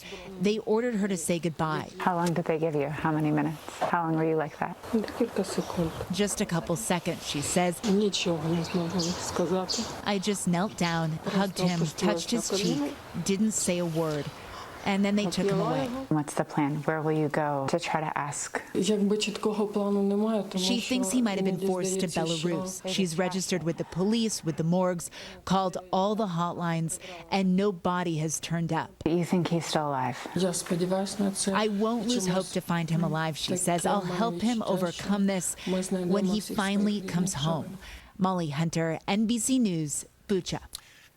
Here at home, news about the future of those mask mandates. A federal judge in Florida ruled that the government cannot enforce the mask mandate on planes and other public transit, ending a rule that's been in place for 14 months. And already some airlines are dropping their mask requirements on board. Let's bring in Pete Williams. Pete, what did the judge say? Well, this came in a lawsuit filed by a conservative group and 2 women who said wearing a face mask caused them anxiety and panic attacks. The judge said the CDC did not have the legal authority to impose the mask mandate and that the government broke the law by doing it without first seeking public comment. Federal Judge Catherine Kimball Mizell, a Trump appointee, said she had to make her ruling apply nationwide, writing, "How is the ride-sharing driver, flight attendant, or bus driver to know that somebody is a plaintiff to this lawsuit with permission to enter mask-free, so she struck the mandate down, Lester. So what is the immediate effect, Pete, for someone going to catch a train right now or heading to the airport? Well, the mandate tonight is all but dead. The administration says it's considering its options, but TSA is notifying airlines and other mass transit systems that it is not now in effect, and at least 2 airlines are saying tonight that they will no longer require face masks. The current mandate was to expire in 2 weeks anyway. Even so, CDC still recommends wearing one in crowded places, Lester. Pete Williams with that. Thank you. At the southern border, officials revealing more migrants crossed into the U.S. in March than any other month since records were kept. This as authorities brace for a massive surge after the Biden administration lifts a border restriction known as Title 42. Julia Ainsley has late details. Tonight, urgent warnings from the border, with the Border Patrol releasing these new images, saying a record 221,000 migrants crossed into the U.S. last month. Local officials expect that could soon double. Numbers like that would be completely overwhelming to our community.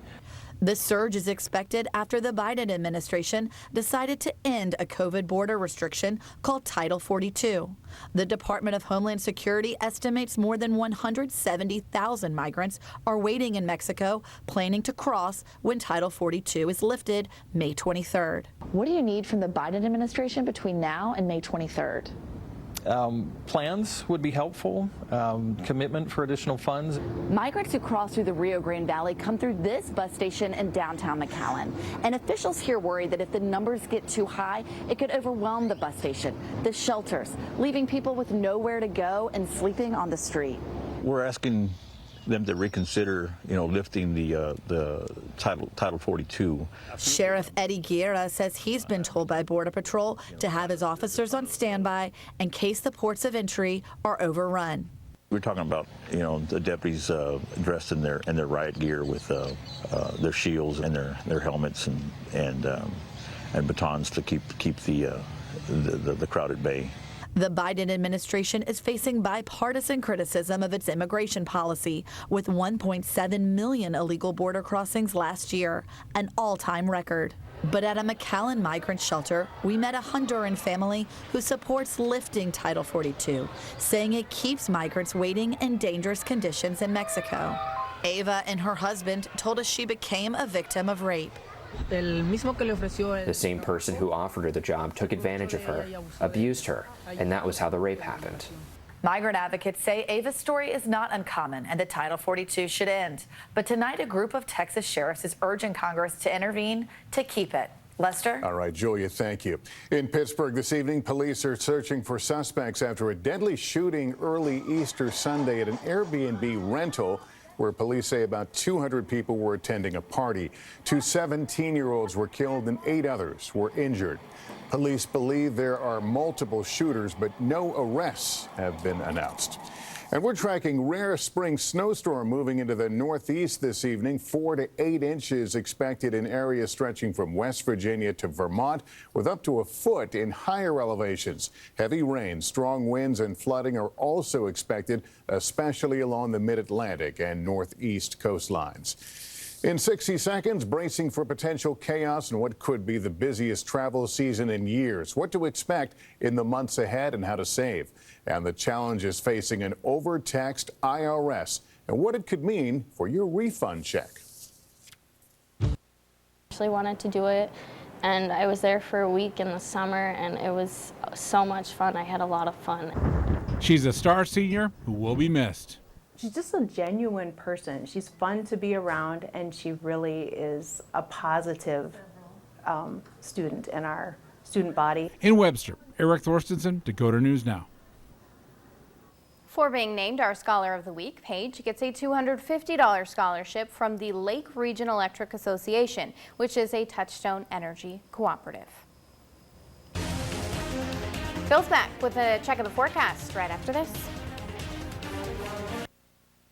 Problems that the Russians are facing is that while they still have a lot of equipment, despite all the losses that they've suffered, they have a lot of armor, they have a lot of planes, they have a lot of ammo that they can still bring to this fight, they don't actually have a lot of troops left. A lot of troops have been killed and wounded in Ukraine. The strength of various battalion tactical units has been degraded substantially, so they need a lot more manpower. The Ukrainians actually have the reverse problem. They have a lot of manpower because they've mobilized everyone over 18 and below 60, but they don't have a lot of ammo. They're asking the West for weapons and ammo to help. But for the Russians to continue the fight beyond the Donbass, and even Donbass itself, will be a very, very tough fight, and it's an open question whether they can even seize that. But the idea that they can go on to Odessa, that they can go back to Kiev region, is just not possible without a nationwide mobilization, without being able to bring new troops, hundreds of thousands, potentially even millions of troops, that they can only get through nationwide mobilization of their country and the economy for total war.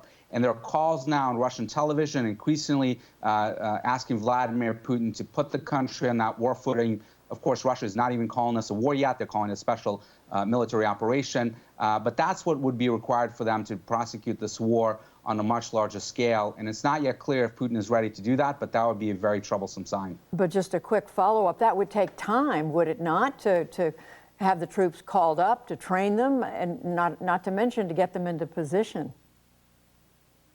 This would not be a quick operation. You're absolutely right. One problem with mobilizing people is if they're not trained, if they've never held a weapon before, it's going to take time before they can be useful to this fight. So this is something that they are preparing the population on the Russian media to try to tell them that this is going to be a long fight that's not going to end on May 9th as President Putin wishes it would. And finally, Doug Lute, the reports that we're hearing and even acknowledgement at the Pentagon that there is not an endless supply of weapons that the U.S. and other NATO nations have been supplying Ukraine. How much of an issue is that? So it's beginning to be significant, Judy. We've sent thousands of these Javelin anti-tank systems and thousands of Stinger air defense systems to the Ukrainians, and the Ukrainians are fighting bravely with these. Usually having a big impact on the fight, but they're also having a big impact on our supply levels. And these systems are not easily replenished. It will take years to replenish the stocks back to their pre-war stage. That is something I know we're going to continue to be looking at and reporting on. For now, thank you so much to both of you, Doug Lute, Dmitry Alperovich. Thank you. Thank you.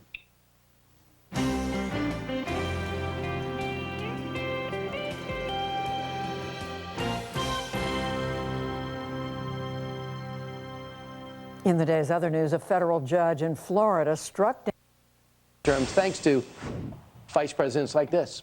A top Biden pollster told Politico this weekend that Democrats will need to fight to stop from getting their asses kicked in November.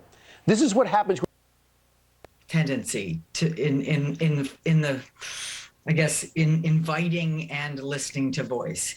And people have been expressing their opinions either privately behind closed doors forever, since the beginning of time. Expressing them publicly is a relatively new thing because everybody has a microphone. Everybody can jump on their Twitter account. Twitter should know that better than anyone, right? Yeah. And say what they think. So no, again, we shouldn't be surprised by this. Yeah. I think the aspiration is to listen, right? To see whether there's any gems there. Entitled? I mean, yes, and these are educated knowledge workers who believe themselves to have not only the right to speak, but the responsibility, I guess. But the responsibility to speak. Do Gen Zers, though, not, and maybe there's a softness here, right, that begins to encroach in, that they're so used to being happy and being coddled that when the rubber really meets the road, we're kind of doing them a disservice, because you think about workers at the other extreme, say in China, who are working for companies that don't allow this. If you're spending all the time in yoga sessions and with everybody doing counseling because Elon Musk is ready to buy you out, that all of a sudden, and you think about the other employees' benefits, massages, fine, but concerts, beer bashes, fine, on-site acupuncture, fine, but the sort of the level of, gee, we want everyone to feel comfortable with what our company's doing versus we want everyone to work hard for the bottom line so our shareholders make money and our employees get bonuses. Here's the worry. There is I almost call it a toxic individualism, where people have become so interested in their own desires and wants, and certainly many policies have encouraged that tendency, that they lose track of the collective. Right? They lose track of the mission of the organization. So if they have an opinion about what will work, about strategy, about what makes sense, what doesn't, I think we want to hear it.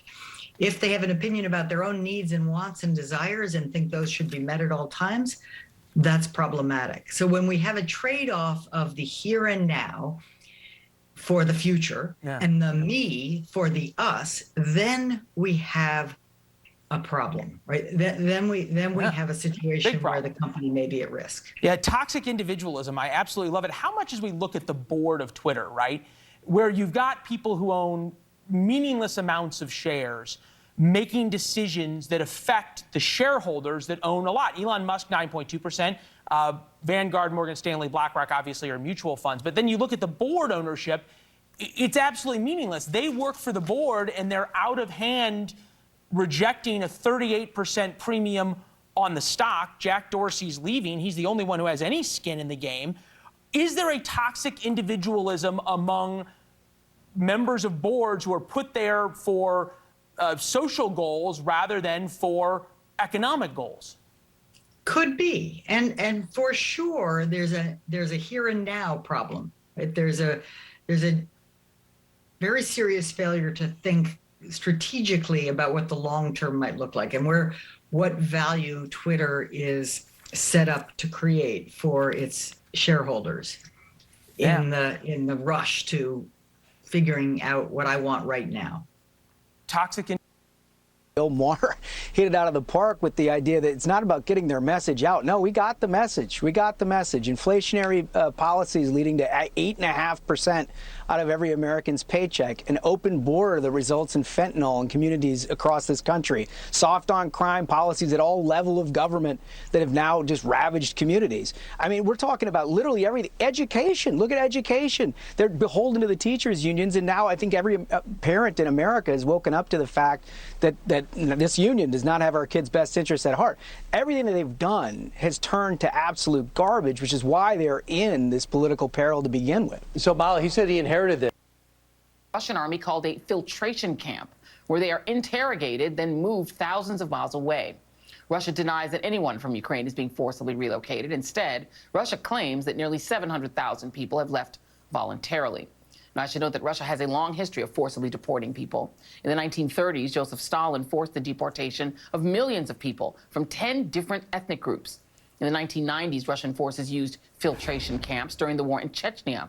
Human rights groups investigating these camps documented numerous cases of abuse, torture, and murder. Joining me now is Michael McFaul, former U.S. ambassador to Russia. And it's always good to see you, Ambassador McFaul.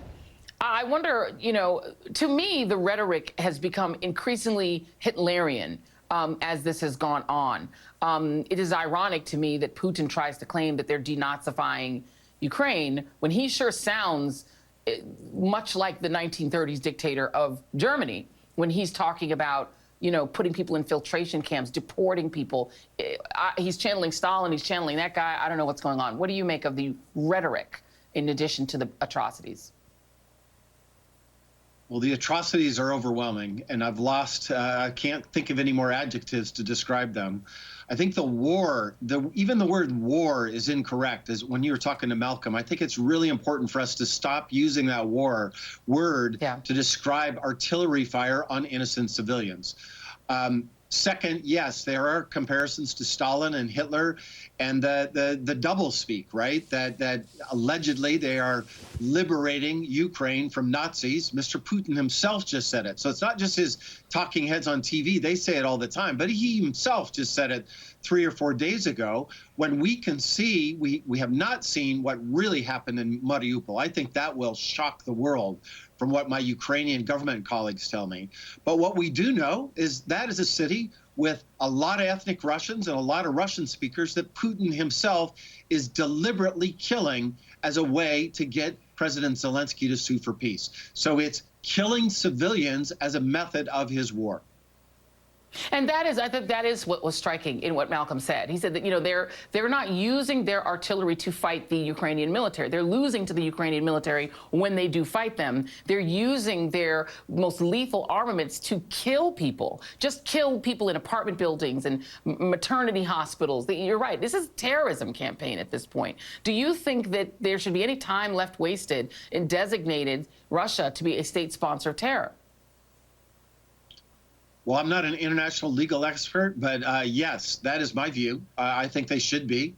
And with all the consequences that go with that, including financial sanctions and things that go with that, this is terrorism. I don't see the difference between what I witnessed in Mariupol and what we witnessed on September 11th, except for one thing. One is a state and the other is not, but it's done for political objectives, and it's designed to kill innocent people. And that's what we should call it. And I think it's another important thing to underscore. They're not doing conventional combat with the Ukrainians. When they do that, they lose. That's what the Battle of Kiev was. They lost that battle. And maybe that will be coming in Donbass. That's what we all suspect. But right now, it's a deliberate strategy of terrorism. And you ask the question, why are they attacking Lviv now? Why are they attacking these other cities? I think it's to do both at the same time. They want to terrorize the civilians as they get ready to launch this bigger conventional war in the east. And by the way, just some reporting, Julia Davis reporting that Russian propaganda is now essentially using Lord of the Rings sort of iconography, comparing Ukraine to Gollum from the Lord of the Rings, you know, using words that are normally reserved for witches and imps and demons to describe Ukrainians, and saying that the American Temple of Satan located in Salem is supporting Ukraine. I mean, it's really kooky stuff, what you're hearing coming out of there. Do you have a sense, you know, this many days in, on what can end this? There is some big, what is it, May 9th? I guess there's some big ceremony or big holiday that takes place, military holiday in Russia, that it appears that Putin wants to have a big victory to declare. Is there anything that you can see in what's happening now that will end this? Well, first, on the television stuff, I watch Russian television from time to time. I know most of those people on TV. And it's just shocking what they're saying. And people that I know better. When they compare us to Satan, it's grotesque. And I you know, whether they're doing it out of fear because they know that it's not true, but it's really incredibly horrible to see. In terms of ending the war, so two things. May 9th, that's the end of World War II for the Soviet Union. It's the most important holiday in their country by far. And before all of this horrific stuff, rightfully so, there were millions of people, Russians, Ukrainians, Georgians, Estonians, who died in that war, and it should be celebrated. But Putin, you know, allegedly wants to have before May 9th. One, I don't think that's going to happen, so he's not going to get that. And two, I think there's a false sense of everything is going to end on May 9th. Tragically, I don't think that's the case. This war will end in one of two ways. Either one side wins or there's a stalemate on the battlefield. And if we want a stalemate on the battlefield, or we want Ukrainians to win, and I most certainly want both of those things, then we need to do more to arm the Ukrainians to achieve that outcome. Until there's stalemate, they'll continue to fight. Very quickly, should we rejoin the International Criminal Court? I know that we left it because of Iraq, and there was this idea that there was a fear that American troops might end up in it because of some of the things that happened during that war. Should the U.S. rejoin the International Criminal Court, in your view? No, I know there's a lot of legal reasons why people argue against it, but I think it puts us in a very hypocritical position if we're not a member of the ICC and we want to have war crimes against people like Putin. So I would advocate it, not knowing the details, but I think we are always stronger when we're members of international institutions than when we're on the outside. Yeah, I agreed. Ambassador Michael McFaul, always an honor. Thank you very much, sir. Really appreciate it. You gave to a child in need. Will you send your love? Seeing even the simple things. They only get to Mariupol some pieces of supplies, but it's not enough because around hundreds of thousands people stay here. And I even don't say about the people who are left in the bomb shelter in Azovstal, because there are a lot of civilian people who are sheltered here from the start of the bombing, and no one can get out from there. And I can say you in Mariupol, if we can get here, we see more atrocities than in Bucha or in other regions. Russians tell us directly in their media that their goal, it's not how they say liberate our cities. Their goal to totally destroy Ukraine and Ukrainians. And all the world still look at this and think that Putin stops for some territory. He don't need our territory or our cities. He needs to eliminate the whole Ukraine nation, because we are on follow the democratic processes, and for Putin is death. Democratic is death for him. When we know, and as you described, just how horrific it is already in Mariupol, and then you hear tonight from President Zelenskyy that the fresh Russian offensive in the Donbass region is now getting underway. What does that mean for Mariupol? How can it get worse? Can it? I think with each day it will be worse, and all the world needs to act now. We need all the weapons we can get, all the modern weapons, because without armed stop to the Putin, he moves further and further. And today it's Mariupol and Donbass region, and tomorrow it will be Poland or next countries. Because if he can't get in the face, he won't stop. You've said, I've heard you say that at minimum, you think 10,000 people have already died in the city of Mariupol. Where do you think that number stands now? I don't know. No one knows the real numbers, because there are a lot of rebels, and Russians continue bombings with heavy bombs, and they showing this on their TV and said they bombing only military objects, but they are totally destroyed all our city. And how much people under these rebels, how much people are sheltered and stay in the under it, we don't know. I think minimal count of civil citizens killed by Russians is about 12,000 of people. It's terrible. It's for people who are looking this show, this only numbers. But for us, it's our friends, relatives, and it's totally craziness to look how they totally destroyed our city, and saying that there are Ukrainian military is do this, not them. They're liberators, like they said. It's terrible. Well, we know one thing is that Russia has lied throughout this, and it's just terrifying to think what you're going to see when you can get eyes into Mariupol once again. But still, tonight, they're not surrendering, and Ukrainian forces continue to fight for Ukraine against the Russian onslaught. Thank you so much for coming on. I really appreciate it, Maxime. Out front for us next, a judge overturning the federal mask mandate for travelers. And your house or sidewalk needs repair, you may qualify for the city's brand new safety and home grant program. Our John Gaskin is joining us with how this all came about. Hey, John. Hi, Sam. The city recently received $1.4 million from the American Rescue Plan Act of 2021, better known as the COVID-19 Relief Act.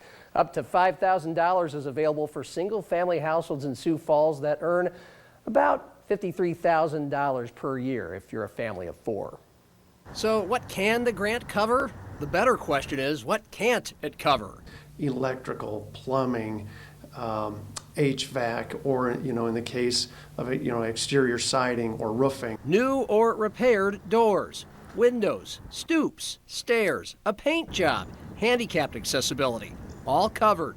Something many older houses in Sioux Falls desperately need. It's a great opportunity for us to make those investments. So we balance the growth and expansion of the city with the reinvestment and revitalization of the neighborhoods that we have. Driveway and sidewalk repair is also covered and needed. The city has sent over 2,600 letters to homeowners notifying them they have sidewalks that are trip hazards. The last thing we want is somebody to get hurt on our sidewalks. Homeowners are responsible for maintaining their sidewalks and could be sued if someone is injured on them.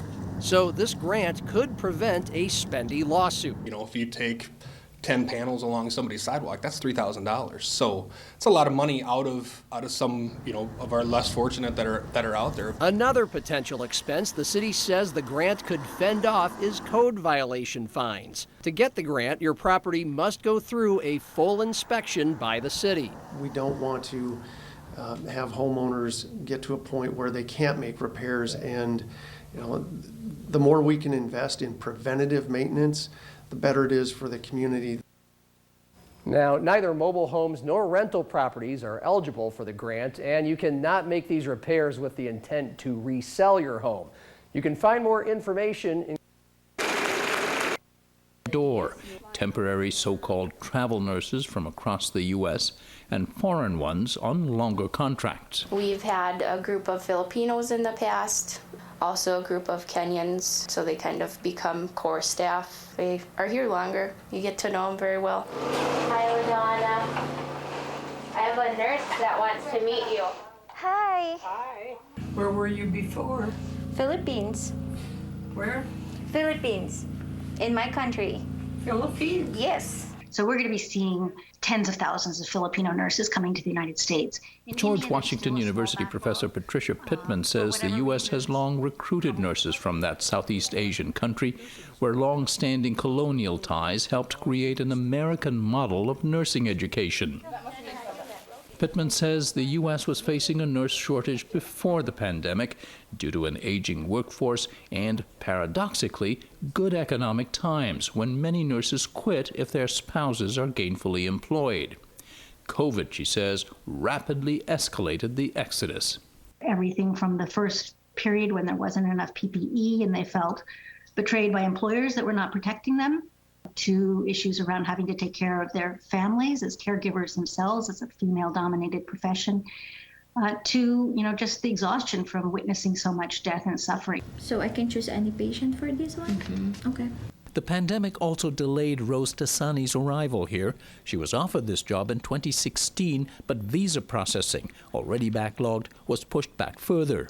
That one has a HEPA filter. With years of experience, the 35-year-old Tassani expects to adapt quickly to the American system, but she did admit to one fear early on.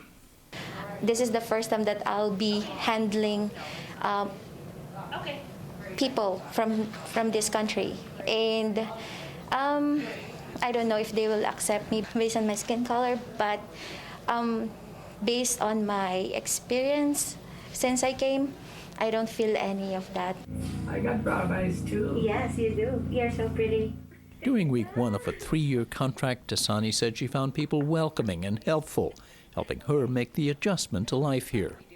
At the moment, I don't have a car. Once I get that, problem solved. Until you start driving in the wintertime. North Dakota's cold weather is one reason why most foreign nurses don't renew past their 3-year obligation. Isolation is another. In Dickinson, about 80 miles northwest of Elgin, nurse Raja Oy and wife Noemi arrived from Manila via San Francisco with their 1-year-old son Ryu. Exhausted from all the travel, unsure about the blast of cold air that greeted him. Nice to meet you. However, Raja Oy's employer, the 88-bed St. Luke's Skilled Nursing Facility, offered a warm welcome on a busy first full day in Dickinson. Fingerprints, apartment, shopping. Hopefully you're ready for this. I'm waiting for it for a long time already. Raja Oy had waited 4 years since being offered this job for his visa to clear. St. Luke's CEO Amy Crite played tour guide for the day. As he got fingerprinted at the police station, required for new immigrants. You're thinking like a sofa and a recliner, or are you thinking a sectional? As they browsed the furniture store. And most critically, the Oys got to meet Filipino colleagues at St. Luke's 6 of the 7 nurses now on staff. Christina has a young daughter, so if we can have any employee with their family, you're less likely to be lonely, you're more likely to be social and out and about versus if your family is across the world. So just having an adequate sized Filipino population in our town is a good asset and resource for them.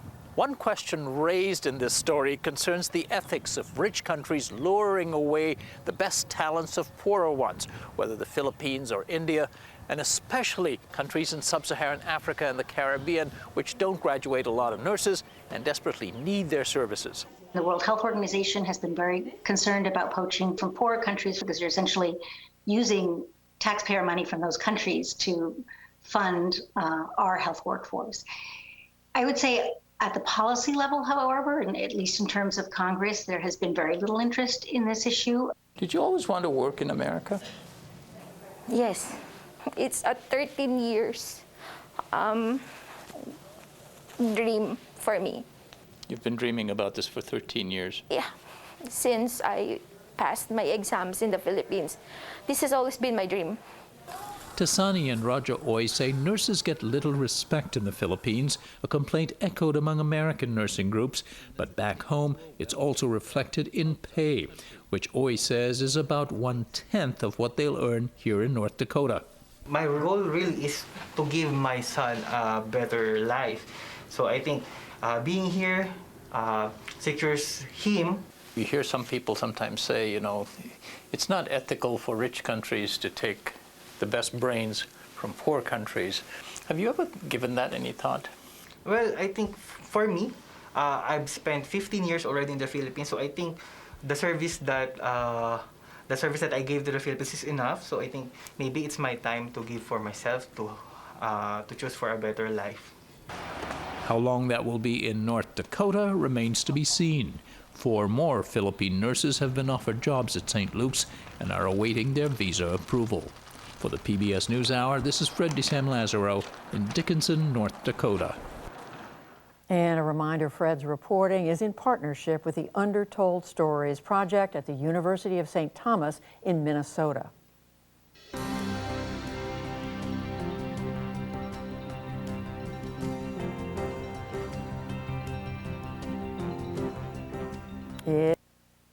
So they're actually no threat to us on the tactical level, conventional level, for quite some time. Yep, that's a good point. We'll see if they rebuild with China's money. Colonel, thanks so much. Appreciate it. Always my pleasure. Thanks for having me. All right, Battle of Donbass Arm and is on, and we are on it. Meanwhile, are we alone in the universe? Well, if NASA gets their way, we might soon find out. Is that a smart thing? And it's tax day on Earth. So we hit the streets to see what the people think about Uncle Sam taking their hard-earned dollars.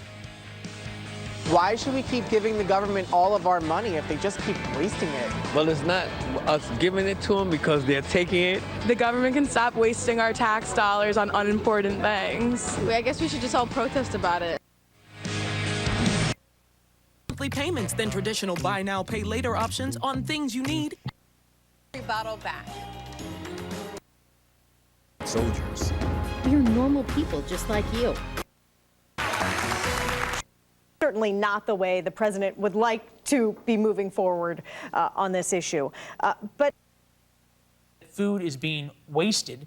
This video paints a picture of how bad it is. A person in Shanghai had to use a drone to try and catch a fish from a nearby pond. I'll show you that video a little later. Now we're getting more clear evidence of attempts by the Chinese to control what's happening in our country, here in the United States. According to the Wall Street Journal, China sent spies to burn down a statue of Chinese President Xi Jinping that depicted him as a COVID molecule. This is what it looked like when it was first put up, calling it the CCP virus. And then you can see the after picture. These henchmen aren't just there to destroy things the Chinese government doesn't support. They've also engaged in a repatriation mission, meaning they hunt down Chinese citizens or Chinese nationals who have come to the United States, some of whom become U.S. citizens, and then try to force them back to China. This is happening in the United States. The Justice Department has charged a number of people. Dean Sheng, extensive knowledge of Chinese foreign policy, current senior fellow at the Heritage Foundation, with us now. boy, it feels like the Chinese continue just to get more and more bold in their actions if they're willing to send intelligence operatives into the United States. Well, this has actually been going on for close to a decade now. The Obama administration actually warned China about its these kinds of activities, that Chinese police, Chinese security agents can't just come to the United States and either try to persuade, coerce, or worst of all, kidnap Chinese that the Chinese are interested in. Unfortunately, the Obama administration also chose to send some people back on the argument, well, China claims that they're criminals, and the Chinese learned from that and said, well, these are all criminals, so naturally you would want to give those back to us. So this is one of a number of things that the Chinese have signaled to the U.S. that when we say you don't have a right to interfere in our internal affairs, that doesn't prevent us from interfering in your internal affairs. Well, move them. Vcr is not service to live in rural areas. Russ Peel is the director of workforce recruitment for Veterans Health and Administration for the VA. Peel says the department engages in an overall push to employ more doctors to treat veterans, but there isn't a specific program to recruit solely for rural areas. We've leveraged all the tools and resources we have on our end, aggressive recruitment efforts to attract and get those providers in rural locations. Wisconsin Congressman Glenn Grothman is among a group of lawmakers advocating for the bipartisan Rural Veterans Act to address what the group calls a shortage of Veterans Administration's medical professionals in rural areas. Well, I think we could always use more. You know, we've got a VA center in Cleveland, Wisconsin, along Lake Michigan, and I'm sure they could benefit from this program. In a statement, Hawaii Congressman Ed Case says specialty provider shortages in such rural areas are very acutely felt and compound the already higher rates of poverty. If passed, the bipartisan legislation would establish an Office of Rural Recruitment and the Department of Veterans Affairs. The office's purpose would provide a targeted nationwide plan to recruit VA doctors to rural areas and be required to submit annual reports on the status of VA health care. In Washington, I'm Nicole Newman. Lawmakers advocating for the Rural Veterans Act hope the Veterans Affairs Committee picks the bill up.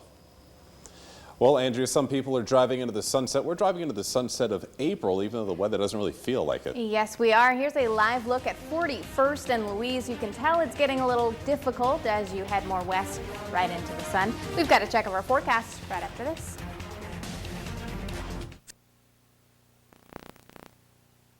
Haven't achieved our goals, they say. Their policy aims, at least, are more aligned with these voters than what the White House sees as Republicans' policy aims. We shall see about that, whether that's enough to motivate midterm voters, because midterm voters are notoriously fickle and unmotivated, except for the ones that are super motivated, which tend to be the hardcore partisans and tend to be older voters. And they tend to be older, right? Young voters tend not to turn out. We shall see is the key phrase from there. But speaking of Republicans, I do want to get both of your takes on a new slate of endorsements we saw from former President Trump. Have a lot of people scratching their heads. He's jumping into what I would call some messy Republican primaries, among them backing folks like David Perdue, of course, former Georgia senator, now running for governor, Dr. Oz running for a seat in the Senate from Pennsylvania, Adam Laxalt, who's running for a Senate seat in Nevada, and J.D. Vance, who is also running for a Senate seat in Ohio. Tam, what do you make when you look at this list? Yeah, I mean, these are candidates who are not clearly winning their primaries by any stretch. These are, in some cases, candidates that the Republican establishment definitely would not get on board with because they don't know that they're necessarily winners. These are also people who are very aligned with Trump and Trumpism and his lie that he won the election.